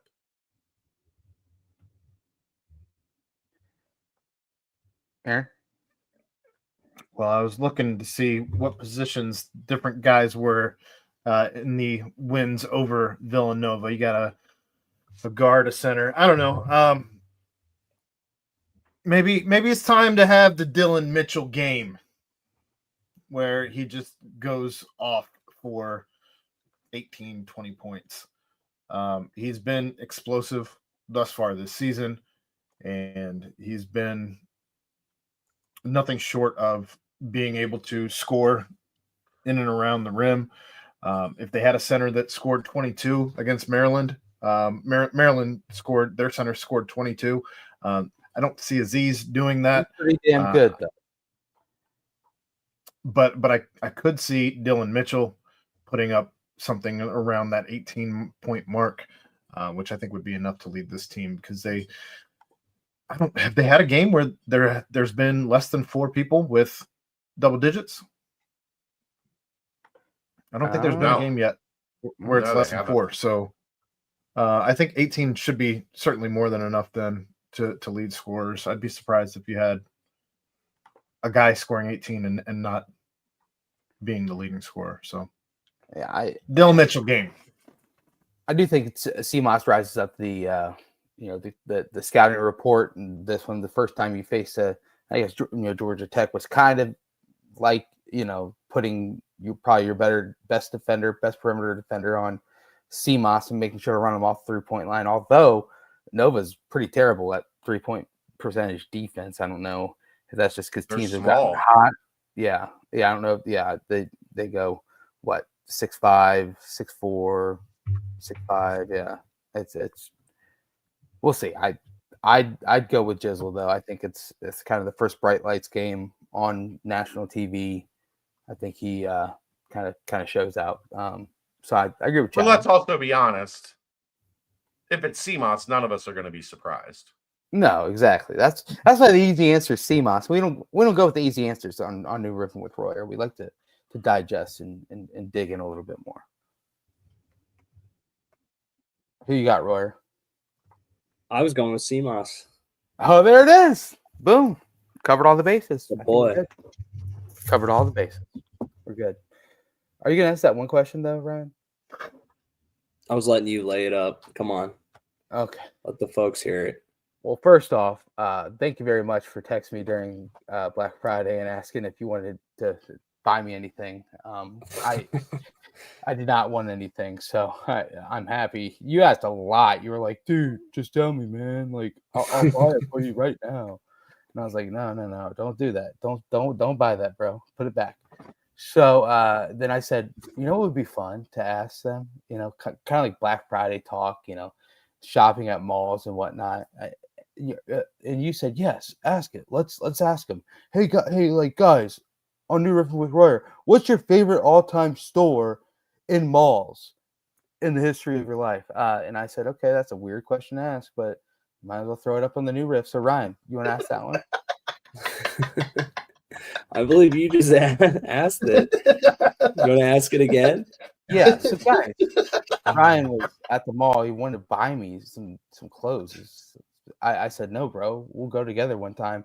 We'll have a little bit of we'll call it a mall date where we'll buy each other an outfit. We'll wear that outfit to the movie theater at the mall, watch a movie together, and just dap up and say see you later afterwards. So, guys, your favorite store at the mall, whether it be growing up, whether it's now, favorite mall store, go. I mean, as a kid of the 90s, there's really only one answer. Uh-oh, what you got? Spencer's. Spencer. I mean, that was the spot back then. The Go black with lights, the the posters, like the hoodies. Spencer's was kind of like, that was the jam when you grew up in the 90s. So I don't really go to the mall anymore. Let's go to the mall today. That's a deep cut. See if anybody knows that one. Nope. Don't know it. No? You don't know what that is? No. Royer, you know what that is? I don't. The JC Robin Sparkles. You don't know who Robin Sparkles is? No. No. You guys never watched How I Met Your Mother? Yeah, we. I have not. No. That was Not Robin. that much. Robin, before she was on How I Met Your Mother, she was a teenage pop star in Canada. She had one hit song, and the hit song was "Let's Go to the Mall." Wow. Okay. Today. Okay. Make it So specific. Very specific. You Spencer's. agreed, I miss Spencer? Spencer's. No. That was maybe as a kid, sure. As a grown adult now, no, that's not the place that I want to stop in. I would say I'd like to stop in Rally House, and check out what's new as far as Bengals gear, Reds gear, UC gear, FCC gear, whatever. Just peek in there and see if there's anything I don't have yet. You know what? You could go to the online mall at Home Field Apparel. Use Hey. code BFCM24 until You saw what I was midnight doing and there. get 30% off Whoa. one of these. Hey. I mean, this is fresh to death. Like, you're walking around with this on, it grabs attention. BFCM24, and you get 30% off between now and midnight. It's hot. It's hot. It's hot. Royer, your favorite spot? Man. Mrs. Fields cookies. Yeah, maybe. I don't know. Auntie Anne's. Yeah. Oh yeah. I'm trying to think here, man. I mean, of course, man, when you're like in middle school, you love going into Spencer's. It's just the funniest thing in the world. Right. You act like D. Smith said, you accidentally end up in the wrong section that you weren't supposed to be in. Oh yeah. Oh yeah. Yeah, you start reading things on the back of the games and whatnot. And you're like, whoa, all right now. I mean, I loved going to Lids. I loved Lids, GameStop. Those were always the best. I feel like those were usual visits by me. What about like Sharper Image? Going there. Oh, well, Brookstone. You know the place that's like all the technology stuff. They have like the massage chairs and all that stuff. Yeah. Isn't that Sharper Image, right? I don't know. It's called Brookstone. There at the was mall two. by my house. Or yeah, both of them are the same thing essentially.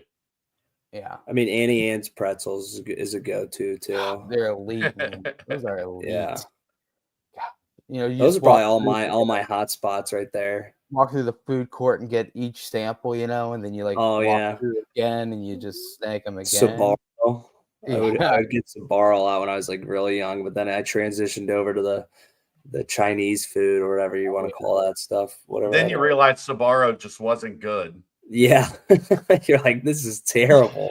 So much bread. But another one.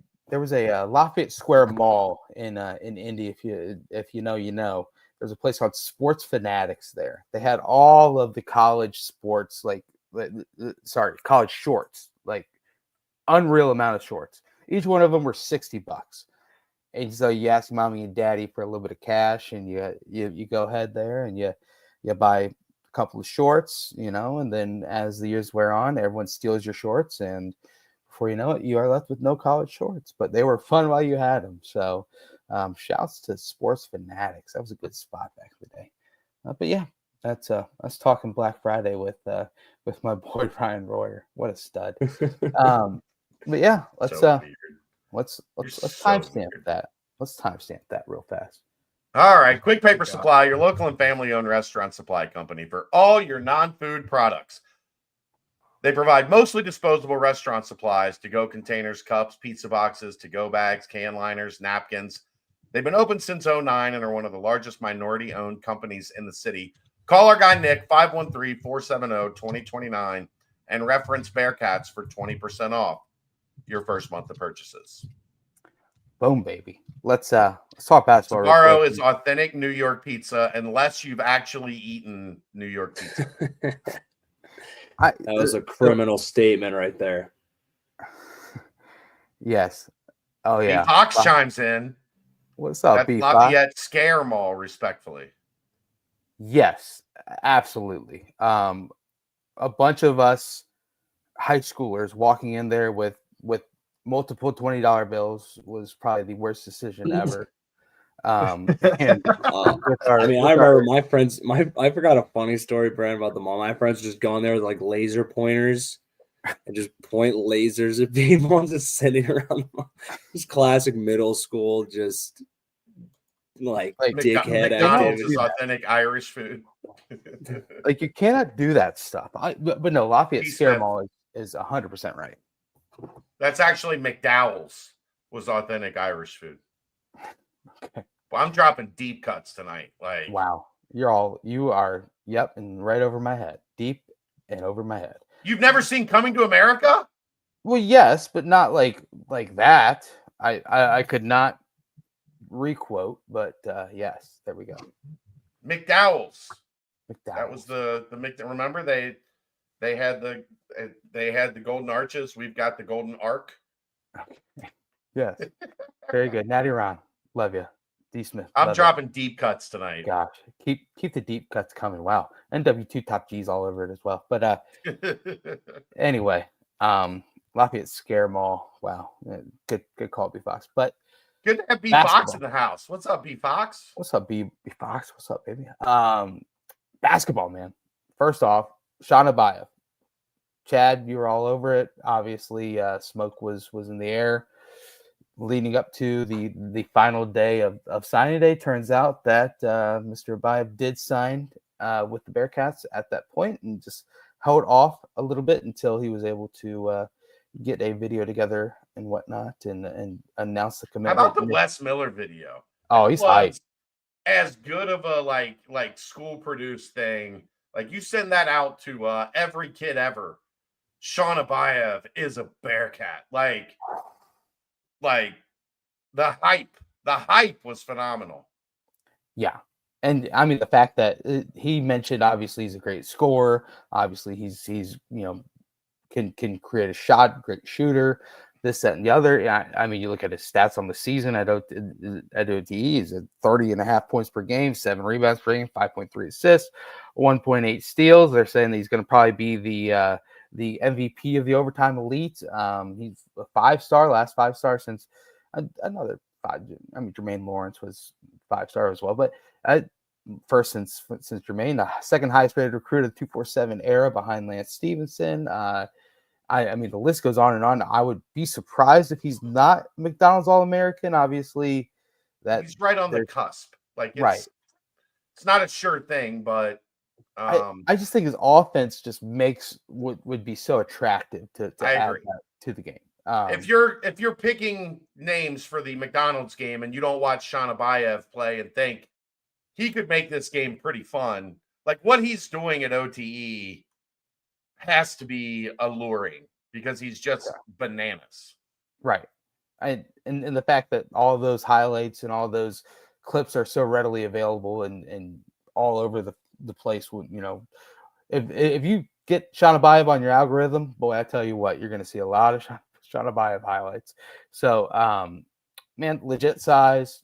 We kind of talked about him last week, but boy, what an awesome pickup getting him into the fold and making Thanksgiving that much better. Obviously, you love when they kind of add to the flair of Thanksgiving, but we all try to stay off our phones on Thanksgiving. So, boy, he announced and the excitement was there. Now you're on his jump shot looks awesome.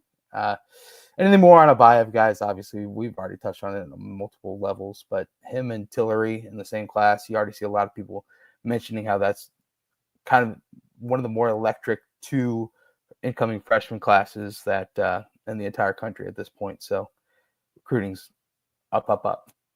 I mean, you go out and you get a really, really high end, one of the best point guards in the country, and one of the top probably 3 scoring wings in the country. You take that to the bank. That's, it's the equivalent of getting, a top 10 quarterback and a top 5 running back, like in the same class for football.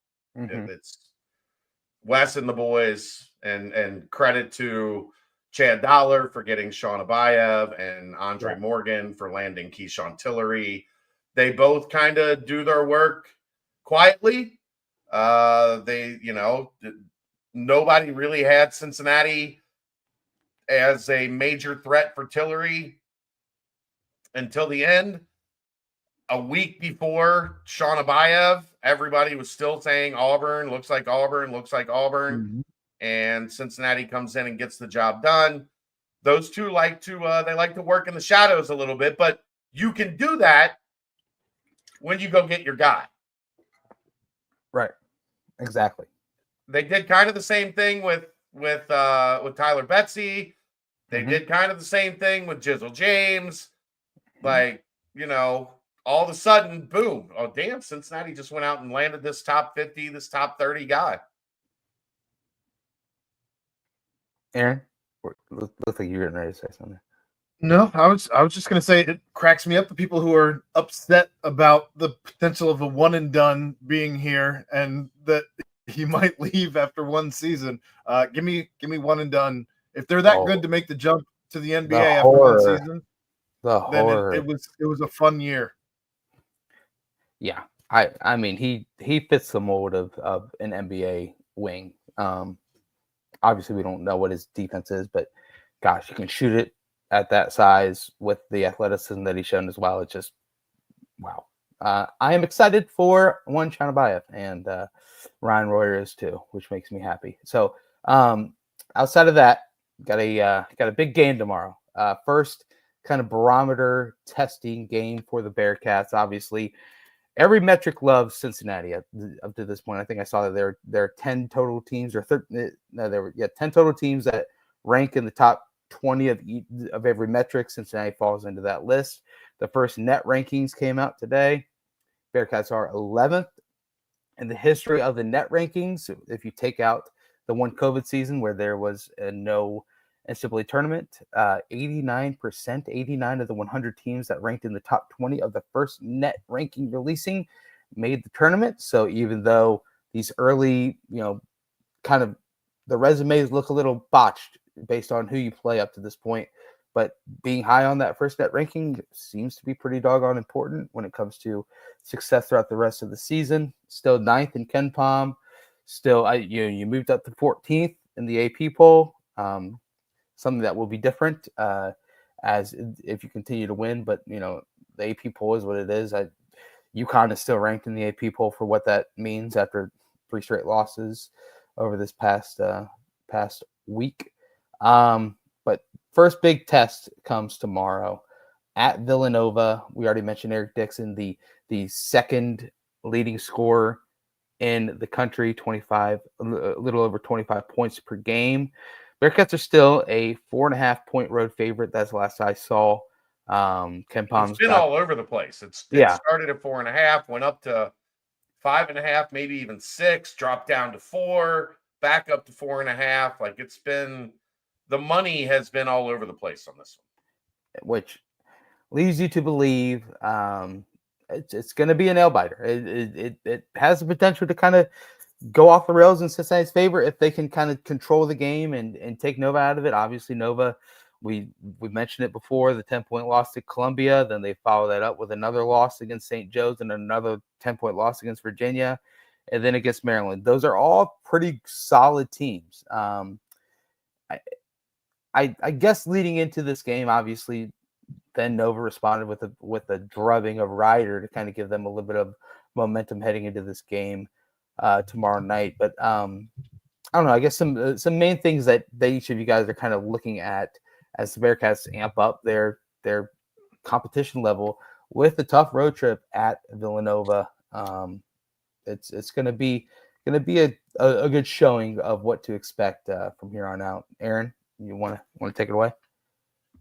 Just cleaning up some of the sloppy turnovers that they had in the last game. And I just want to see them continuing to improve on rebounding with Dan Skillings out of the lineup. That way, once he is back, it's just kind of plug and play and start to really have fun rebounding. Okay.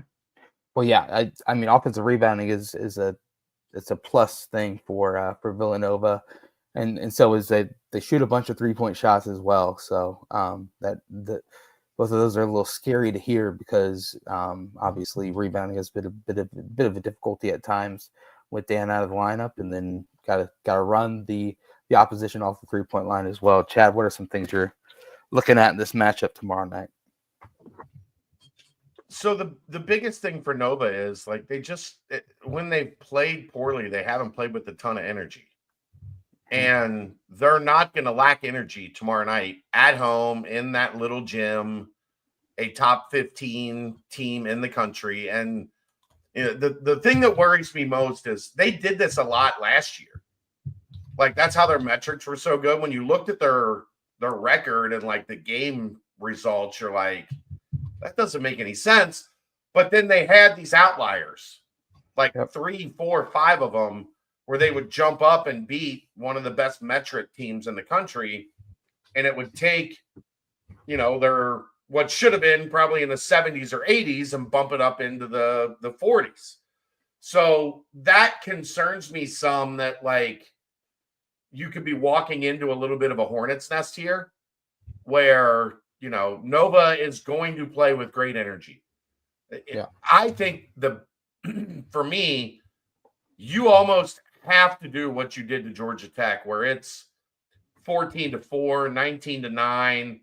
Like, you jumped out to that quick lead and you were able to hold it to the point where you kind of suck the energy out of the gym.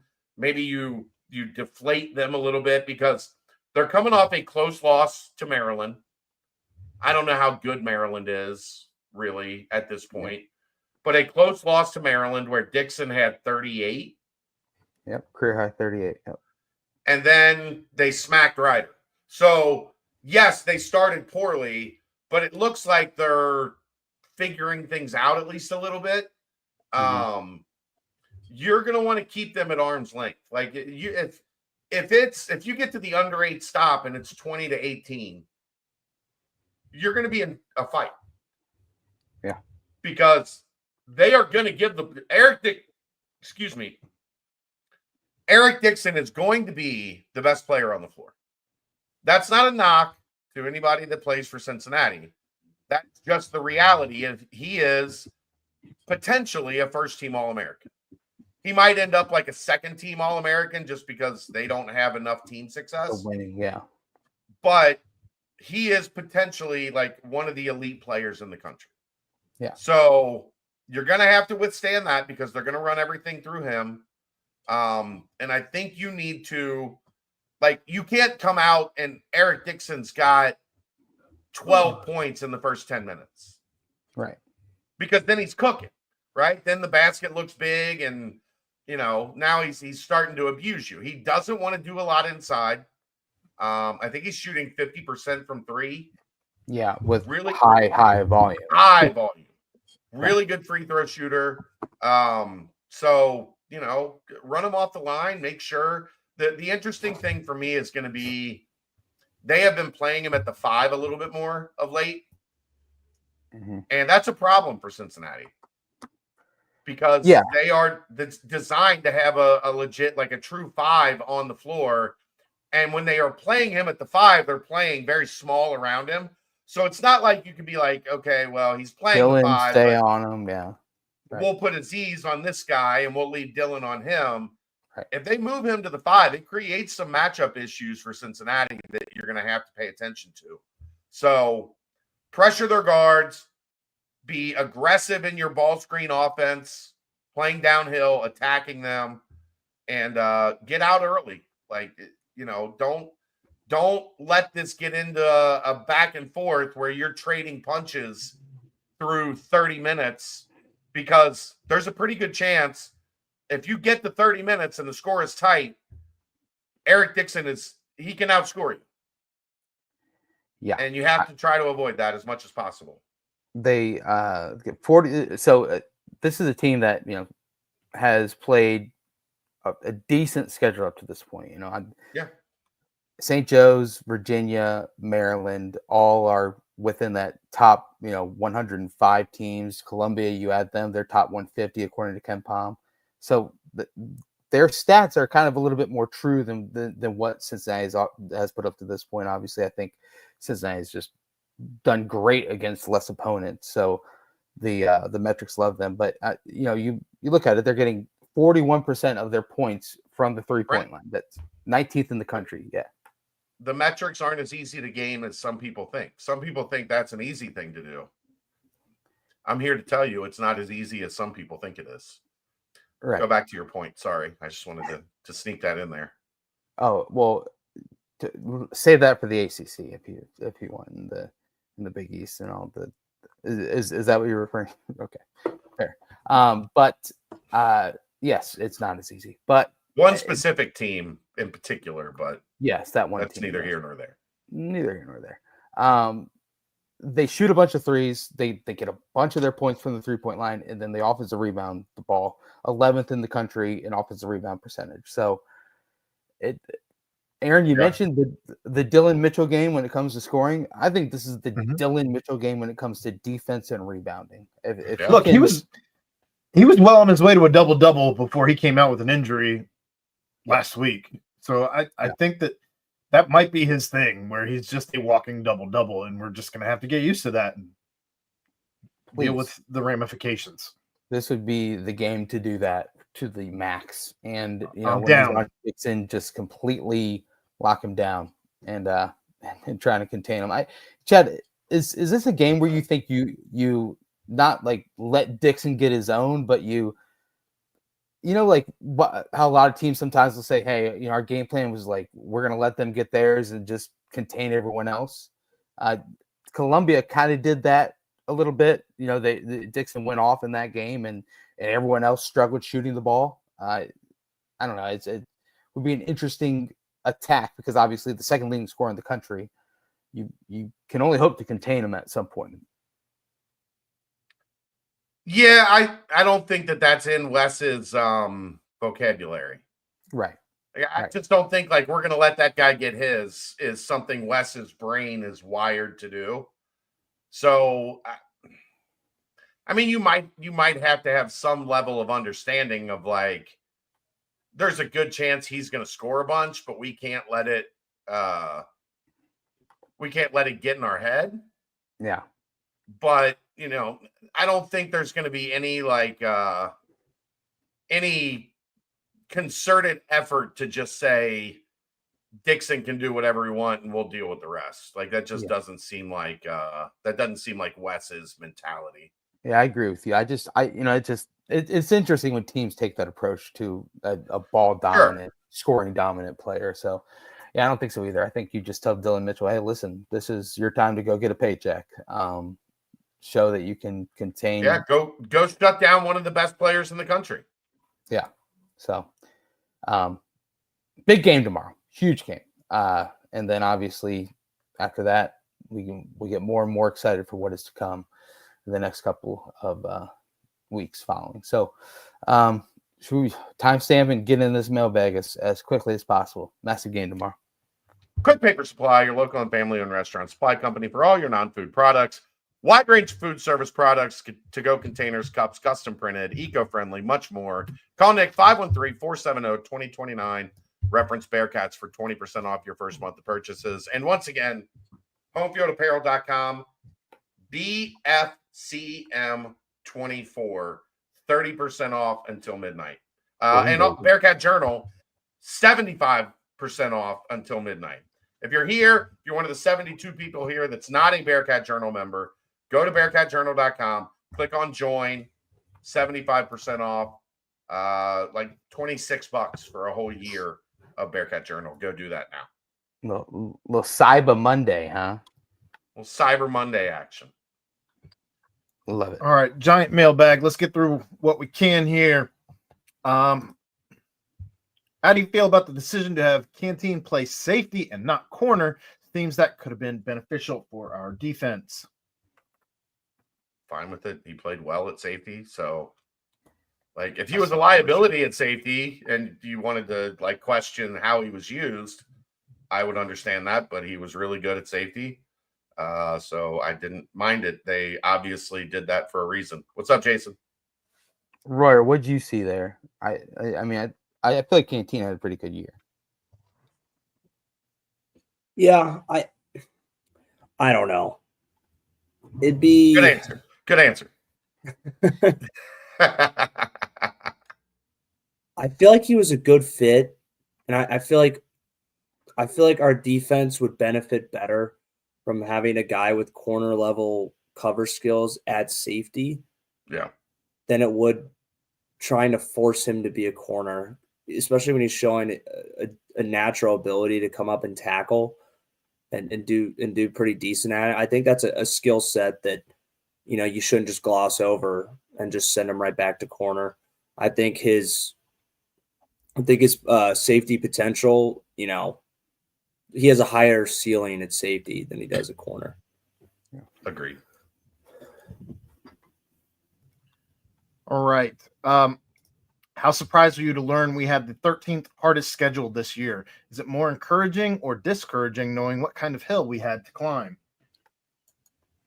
13th hardest in the country? Wait, Yeah. what? Yes. Yeah. Huh, I didn't realize that. I think it just shows me that I guess Miami and Pitt were better than thought of at first. We didn't play a bunch of really crappy teams non-con because Well, the problem is with the Big 12, you have no idea. Like, yeah, what we thought was not going to be good ended up being they played every team but BYU that was at the top of the conference. right. So The whole conference was in the mix except for Cincinnati and UCF, Oklahoma State, And we did a great job giving them some of those wins that they had to boost them up to that level. I mean, geez. Yeah, I guess it's a positive to look at it. It just feels good to know that we were really close. But we still lost. Yeah, but we still lost. it's better than the ass kickings they took for most of last year. Yeah. That's a good point. I don't know what would be discouraging about it. Right. Agreed. All right. I'm curious what your thoughts are on Evan Prater's career / legacy. Being a local kid, so highly touted, was a lot to live up to on the field, and it did not materialize. On the other hand, he stayed and was vital to the culture and a coaching transition and represented the program as a leader. I'm certain, given his athleticism, he had other opportunities, but he stayed, and I think that means he left about as big a mark on this program as you can without notable on-field accomplishments. I think the injuries were more impactful than anybody really knew because Evan, I don't even think he told his parents a lot of times the extent of what was going on physically that, kind of kept him out. I think he grew up a ton over the course of his career. And I think he went about it. He handled his business the right way. Like, never complained, never caused issues in the locker room, never threw a fit, never acted like an asshole. Always had a great attitude every time I talked to him, even when you knew things were tough. Like, Ryan knows, like when you're around these guys they've had a couple major injuries. Yeah. And like, they're down. They're fighting it because they had big dreams. Like they wanted to play in the NFL. They wanted to like have this storybook ending, and their bodies didn't hold up through a lot of it. A lot of those guys go the wrong way with it, and they get bitter and they want to blame somebody. I never saw that with Evan. I saw a really good kid that grew up a ton in his time here, and I'm proud of Evan for the way that he handled things because it could have been a lot different. And that's a stand-up dude. And, I wasn't sure. He was a little immature when he got here, which most 18-year-olds are when they get to college. Well, especially when he had the notoriety locally that he had.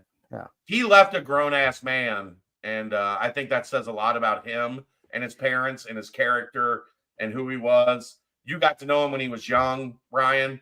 But it's unfortunate that it never panned out, but just a great guy that you love being a Bearcat. No, you hit the nail on the head, Jeff. I agree.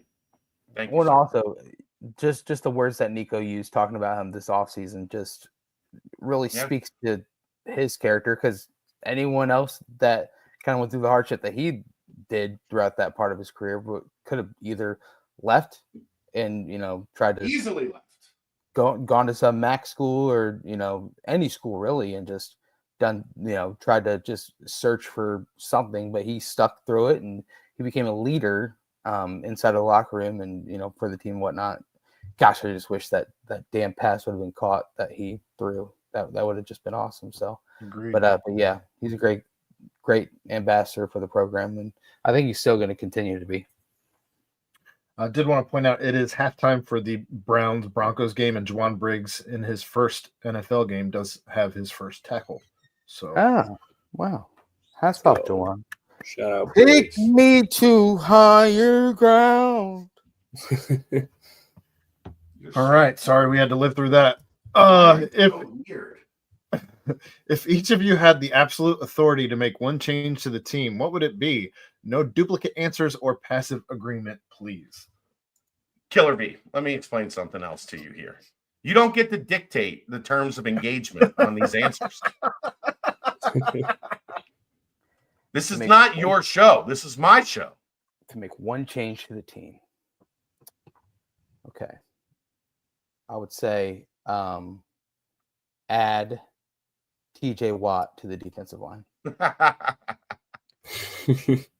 It's hype. You're kidding, but adding, like, think how much of a difference Myjay made. Yeah. Even when he wasn't getting sacks, even when we talked about, like, man, Myjay just can't get home, but how much of a difference he made in the way that teams had to prepare for Cincinnati. And since he's been gone, I can't believe how different it has been trying to pressure the quarterback. Kelly Clarkson. Yeah, I'm aware of who sang it. Yeah. You make a great point.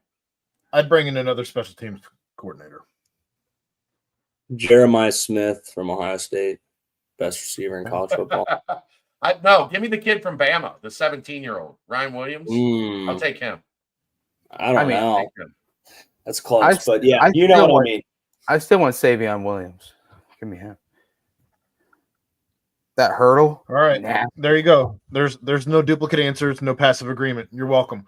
Coaches decide which players play and when they play, and what players give the team the best chance to win. Why on God's green fertile earth did Sat start Fletch in a series of must-win games? Fletch was flat out substandard each of the last 4 weeks, and we had an admittedly, quote, better option, end quote, sitting on the bench. Is Sat's grade for that decision F as in failure? P.S. TCU starting field position 37. Bearcats average start on the 18. I'm guessing Sat asked one of his team leaders, "Are you good enough to go?" Fletch said yes. Sat played it. I mean, at some point in time, do you have to look at him and say, "You sure? Are you sure?" And I don't know if that happened or not, but coaches tend to be very loyal, especially to the guys that are loyal to them. And I'm guessing that conversation happened, and Fletch said, "I'm good to go," because he's tough as shit and grew up playing Australian rules football since he was an infant. And that's not a sport where you say, you know, "I'm a little sore, take me out." But yeah. I feel like when they tell them to go rub some dirt on it down in Australia, the dirt has rocks in it. Yeah, that's a figure of speech in America, Aaron. In Australia, they actually just go grab some dirt and good. The dirt might have a scorpion in it or some crazy shit, but yeah. Everything down there is trying to kill you. If you were guaranteed 7 wins, there's no possible chance he was asked to kick 35 yards at a time. At any point in his career. No one has ever been asked to kick 35 yards unless you're on the 36-yard line. Hey, you know those boots you used to do? Could you just take about 10 yards off those? And that'd be right. Nice. Could you, instead of pinning them inside the 10, could you go for like between the 20 and 25? That'd be awesome. Really appreciate that. Thanks. If you were guaranteed 7 wins next year, bowl included, would you take it right now or roll the dice? No, I think we have to be 8. If we're not 8-4 next year, I don't think we're moving in the right direction because the standard has been set. And if we're 7-5, I mean, yeah, we're making a bowl game or 6-6, but like that can't be the standard. That was including the bowl. So at that point, you're 7-6. Yeah, you got to be 8-4 next year to feel comfortable in the mix for the championship, right? Yeah, if we're not 8-4, I think after next year, if we're not 8-4, I think we should. Everyone has good reason to panic about Satterfield, because if he's not 8-4 next year, I don't think he'll ever be 8-4. So, or 8-4 would be his ceiling. It would be his max ceiling, and like that's just not good enough. I've been thinking about this a lot, Ryan, and I think that's just a different way to say what you're saying. Just because they didn't get to 6-6 this year doesn't mean that, like, if they, hypothetically speaking, if they got to 6-6 this year, a reasonable expectation would be 8-4 year 3, right? Yes. Just because they didn't get to 6-6, like, that doesn't mean we lower the standard to adjust, because they were good, every bit good enough to win 6-7 games this year, and they didn't do it. So I don't think you can look at next year and say, well, they only got to 5 last year, so if they get to 7 this year, that continues to show progress.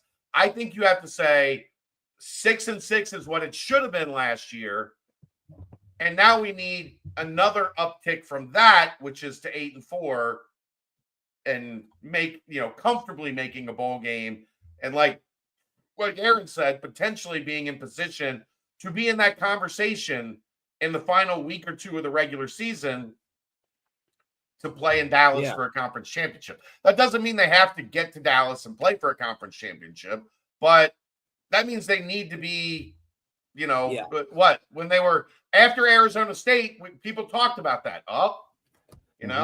We're in position. We did. Yeah, we're in position. And then they lost their last 5. I think 8 wins. I can't take a guaranteed 7 next year, bowl included, because I think regular season 8-4 needs to be the bar. Like, that needs to be the standard. I was just gonna say, if we don't reach it, I don't think we ever will. We don't reach it next year. I think it's kind of showing that's the ceiling. Whereas like 8-4 should be the bar, and like 10-2. And you're getting into you're playing in the conference championship to go into the playoff like that. It's we're not at, this program has never been, I don't think we've shown that it's coming in any time soon that we're going to be like 10-2, 11-1. Like, we should be like playing the conference championship. Arizona State was picked last. Yeah. Last. But we got to get to be 8-4 so that 9-3 and 10-2 is a good year, and those are attainable, and those should be expected. Maybe not every year, but they should be at least up for grabs. And we shouldn't be like this whole 6-6 bullshit. Just make a bowl game, like, that's horrible. So that should never be. That was the only time that should have been the goal was this year, and we messed that shit up. So put up or shut up we time. Take a big step. I agree. I think we're on the same page there. Do you think there will be any changes to football staff? There's always changes to football staff. So yes. Always. Changes. Officially, when does the portal start, and how is it different this year once you sign with the school you were locked in? There's an article from Brian Doan on 24/7 that answers all of that. It's on the football board. We're already at 2 hours, and there's a lot of shit. So, Mark, go check that out. It's on the board. Worst call of the weekend: the false start in the Bengals game. That was horrendous. Or the respotting of the ball, allowing TCU to run the clock to the 2-minute timeout. Also horrendous. I'll go with the UC one because I really don't give a shit about the Bengals. Same. Yeah, agreed. I'm there. Has Cincy figured out how revenue sharing is going to work and be distributed amongst the various Cincinnati athletic programs? Mac Brown, in final press conference, says NIL at UNC is expected to triple from roughly $4 million to $12 million plus next year due to revenue sharing. What sort of percentage split will we see amongst college football, NCAA, men's basketball, and the non-revenue sports? Does Title IX come into play with revenue sharing? I don't think Title IX comes into play. I've heard some numbers. They are heavily tilted towards football. I would guess above 65% is going to go to football. Basketball will then get a significant chunk after that. And then everybody else will be left with a much, much smaller pool of revenue to distribute. I mean, I think you could see realistically, I think you could see football up to 75% of the 20 million. Like 15 million for football, what, 4 million for basketball, and then everybody else after that. I mean, it's just a numbers game, so yeah, it's a ton of scholarships. Any shot we can convince Sat to go back home and take the App State job. Moving on. Over under 4 coaching staff changes this offseason. Under. What? There was quite a few last year, wasn't there? I take over. 4? Mm-hmm. I mean, that's a lot. The difference being you've already changed your DC. He ain't going anywhere. But did he get to bring in his guys, like the staff that he wanted, or was he the only change? Yeah, he was. Mm-hmm. So I would think that he wants to probably have some guys. You also arguably didn't have a great offense, a great defense, or great special teams. And if you're not going to make changes at the OC, the DC, you should make special teams coordinator change somehow, some way. I think you're going to end up with. I'm going to go with 4. I think you have to. I'm going to go with 4. Right at? Yeah, right at 4. Looks like there was only 2 changes this past year. So there's more than that, wasn't there? Vite and Dawkins. That's all I'm seeing. Sat, Brad Glenn, Vite, Kerry Combs, Nate Fuqua, Courtney Braswell, Nick Cardwell, Sean Dawkins, Josh Stepp, Walter Stewart, Pete Thomas. So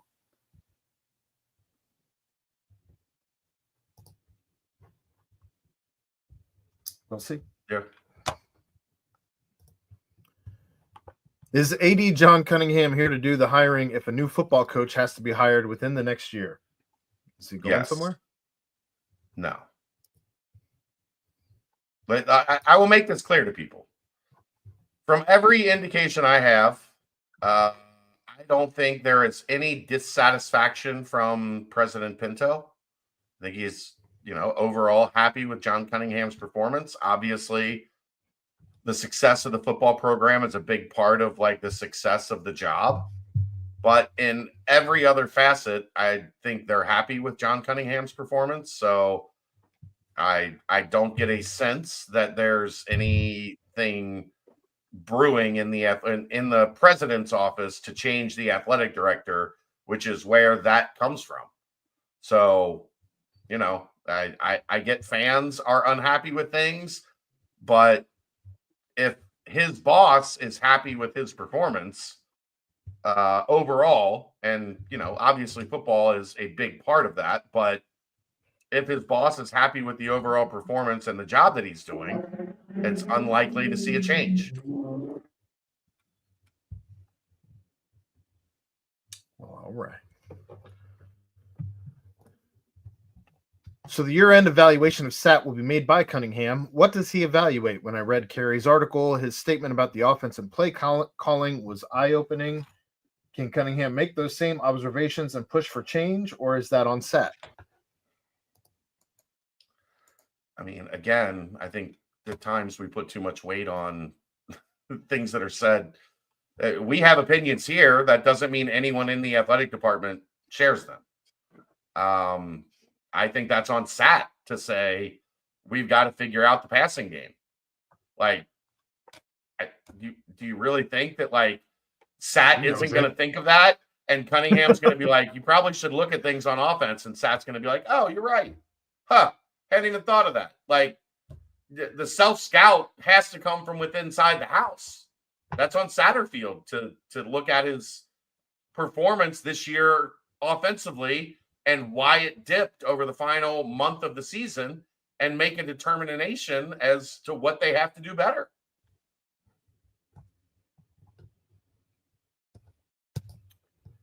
Flag planting. Ban it or keep it. Keep it. I want all the fights. Give me all the Win fights. the damn game. Keep If you it, don't want but them you to plant can't. their flag on your field, win the game. Well, I'm just saying, keep it. But if shit goes down, like if the guys are defending their field, then you shouldn't be bitching about that either. Well, I would do if the you same. throw had 60 punches, you're going to get suspended, They had 60 minutes to defend the field. They didn't. right? Hey, I'm just saying. But- If someone was doing that shit Look. on the CPAW, I would have been right there, ready to go and ripping know that what? shit out of their hands too. I'm a I one don't up. care if they Make it, beat the shit out of us. I think it's make you it just gotta have mandatory. respect. You Flag gotta plant respect every your game. field, man.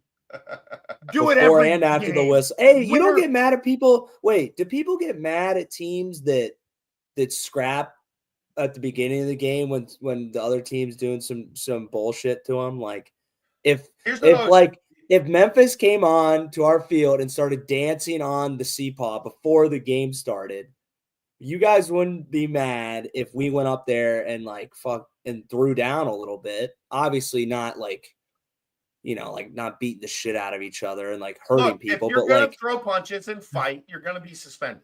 Like no, not throw punches, how but it like works. grabbing, some shoving, that's something. Nah. But That's whatever. Yeah. I also always think it's funny that in like baseball and hockey, there are fights and everybody just goes, boys are going to be boys. But in basketball and football, the minute there's anything, it's like a Mainly catastrophic hockey. event. Mainly hockey. Like No, baseball fights have been a thing for 150 years. well, no, I know, but in hockey, like they use fight as They drop as a the gloves and they tactical fight, thing. right. Like Right. we need to change momentum. Go get a fight. well, they're trying to get rid of it more and only more thing in hockey. The only thing I don't like more than I love the flag planting. I'm here for it. But I don't like what Florida did to Florida State, where they were like cleating up the grass and trying to actually get rid of the logo on the field. Like, I think that's gross. Like when you're actually defacing the field. But I think planting it's a flag- I don't think you should ban it, but I wouldn't recommend anyone ever do it.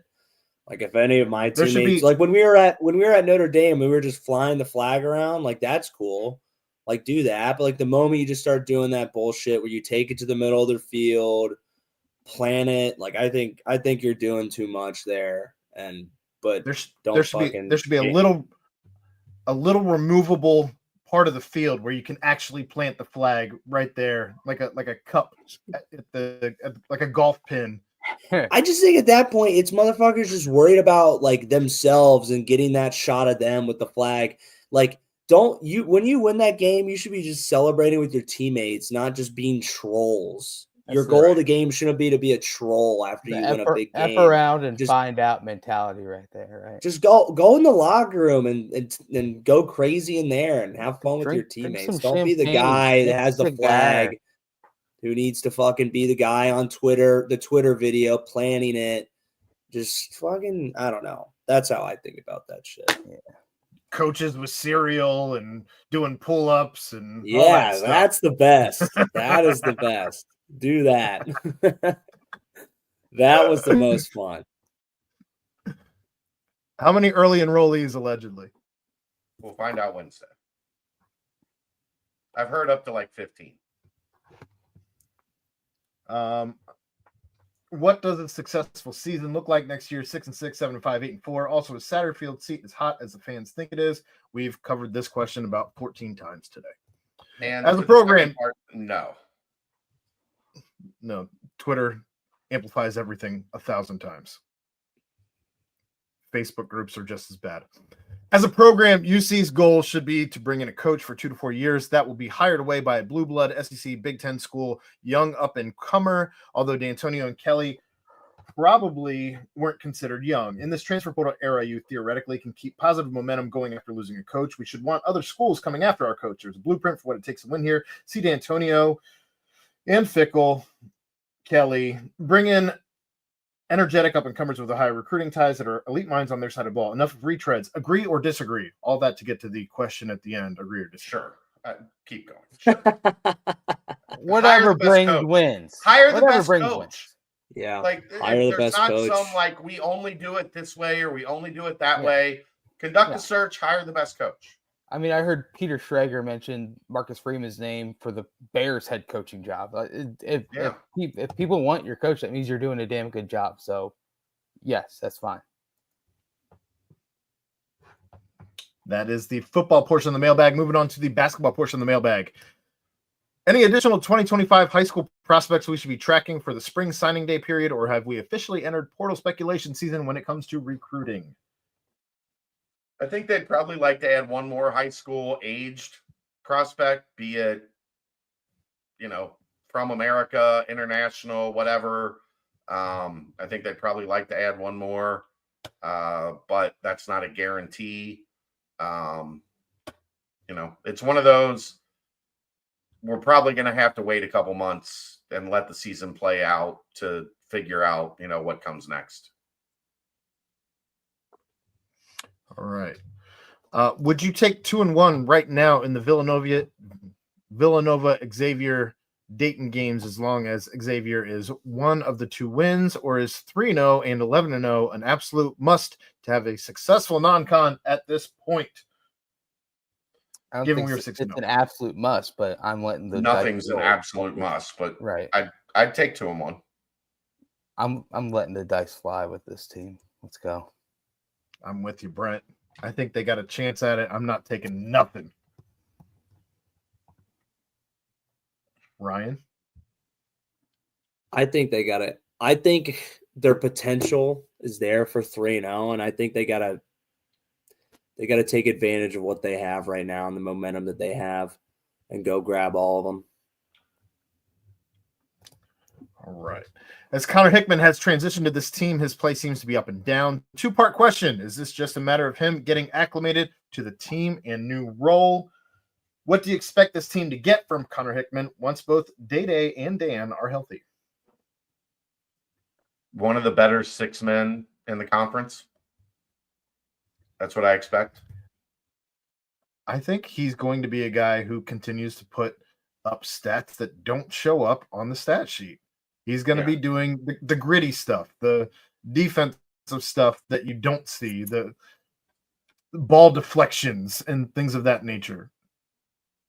I just think it's a supplemental piece. I think obviously stats are going to go down going from Bradley, where you're a high usage scoring option for the team, and then you get added to a team that just needs you to fit a role, and you just maximize your play at that role. I don't think stats really seems to be the main focus for him. I don't even think it's his play that's up and down. I think it's just his shooting is up and down. That's it. Yeah. In the degree of importance to qualifying and seeding for NCAA tournament, Ken Palm, net rankings, AP poll, college coaches poll, Bartovic, and the eye test, league standings rank importance. What the NCAA tournament thinks of you. Net, like NCAA tournament selection committee, and then net probably is the correct answer. Yes, that is correct. And maybe in the Big 12 league standing, because that means you won a lot of games. Yeah. Let's go. How many different jersey options do they have this year? Do they have the alternate black Cincy jerseys that they wore last year against Dayton available again this season? I don't know. It's not on my list of things to ask. You're not asking the tough questions then, Chad. I'm busy asking about, is Dan Skillings going to come back, or is Sean Abayev going to sign before signing day? Good questions. Right. What's the best defensive strategy for it? Okay, we did. How much of your BCJ salary are you hammering on UC -4 versus Villanova? None.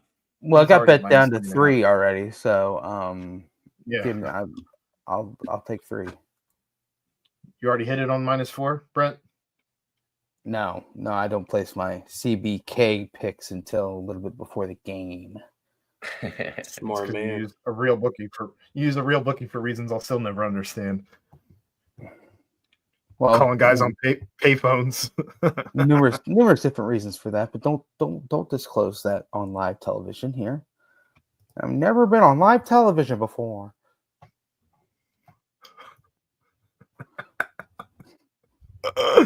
Let's play extend / that is the end of the basketball portion of the mailbag. We're in the banks. Let's play extend / do nothing with their current contract / fire. So extend, do nothing with their current contract, or fire. Zach Taylor, Ryan Day, Mark Stoops. Why we talk about these guys? Yeah, I don't care. This is the bank. It's the banks. Oh, extend. Fire Zach Taylor. That's the only one I care about. Fire Zach Taylor. I hate him. Throw him into the river. Mike Vrabel, throw him into the river. Take his job. WWE style. I'm not extending any of those guys. Why would extend be an option? I guess out of all those, I'd extend Ryan Day. I guess, yeah. I'd extend Mark Stoops so that they start losing. I mean, keep losing. Do nothing with Stoops and then fire Zach. Did you see the player at the concession stand during the Kentucky game? That's great. What happened? There was a player at the concession stand. He was an injured player, but a player nonetheless left the sidelines and was at the concession stand during the game, in the middle of the game. I was hungry. Hungry. A couple of dudes on my high school team walked across the street to Taco Bell one time during the game, and they got kicked off the team afterwards.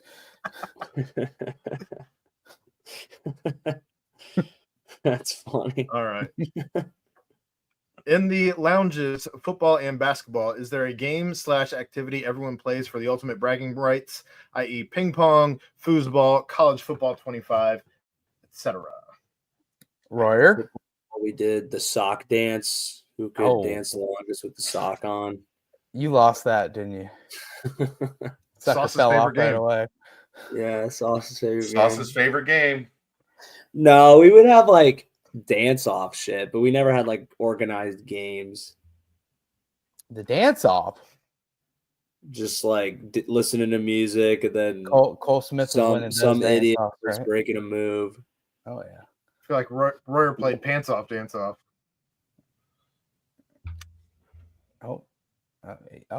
His hearing has failed him. Yep. All right. I got to go. Let's get out of here. All right. Last question. With the OHLQ Bourbon Holiday Lottery closing tonight, what is your favorite bourbon or preferred bourbon of choice? Neat, on the rocks, or mixed? When is a BCJ barrel pick from New Riff going to be released? I think that could be a solid Cincy Reigns or BCJ fundraiser. Slap on $25 to $50 per bottle over MSRP and put a Cincinnati-related logo on the bottle.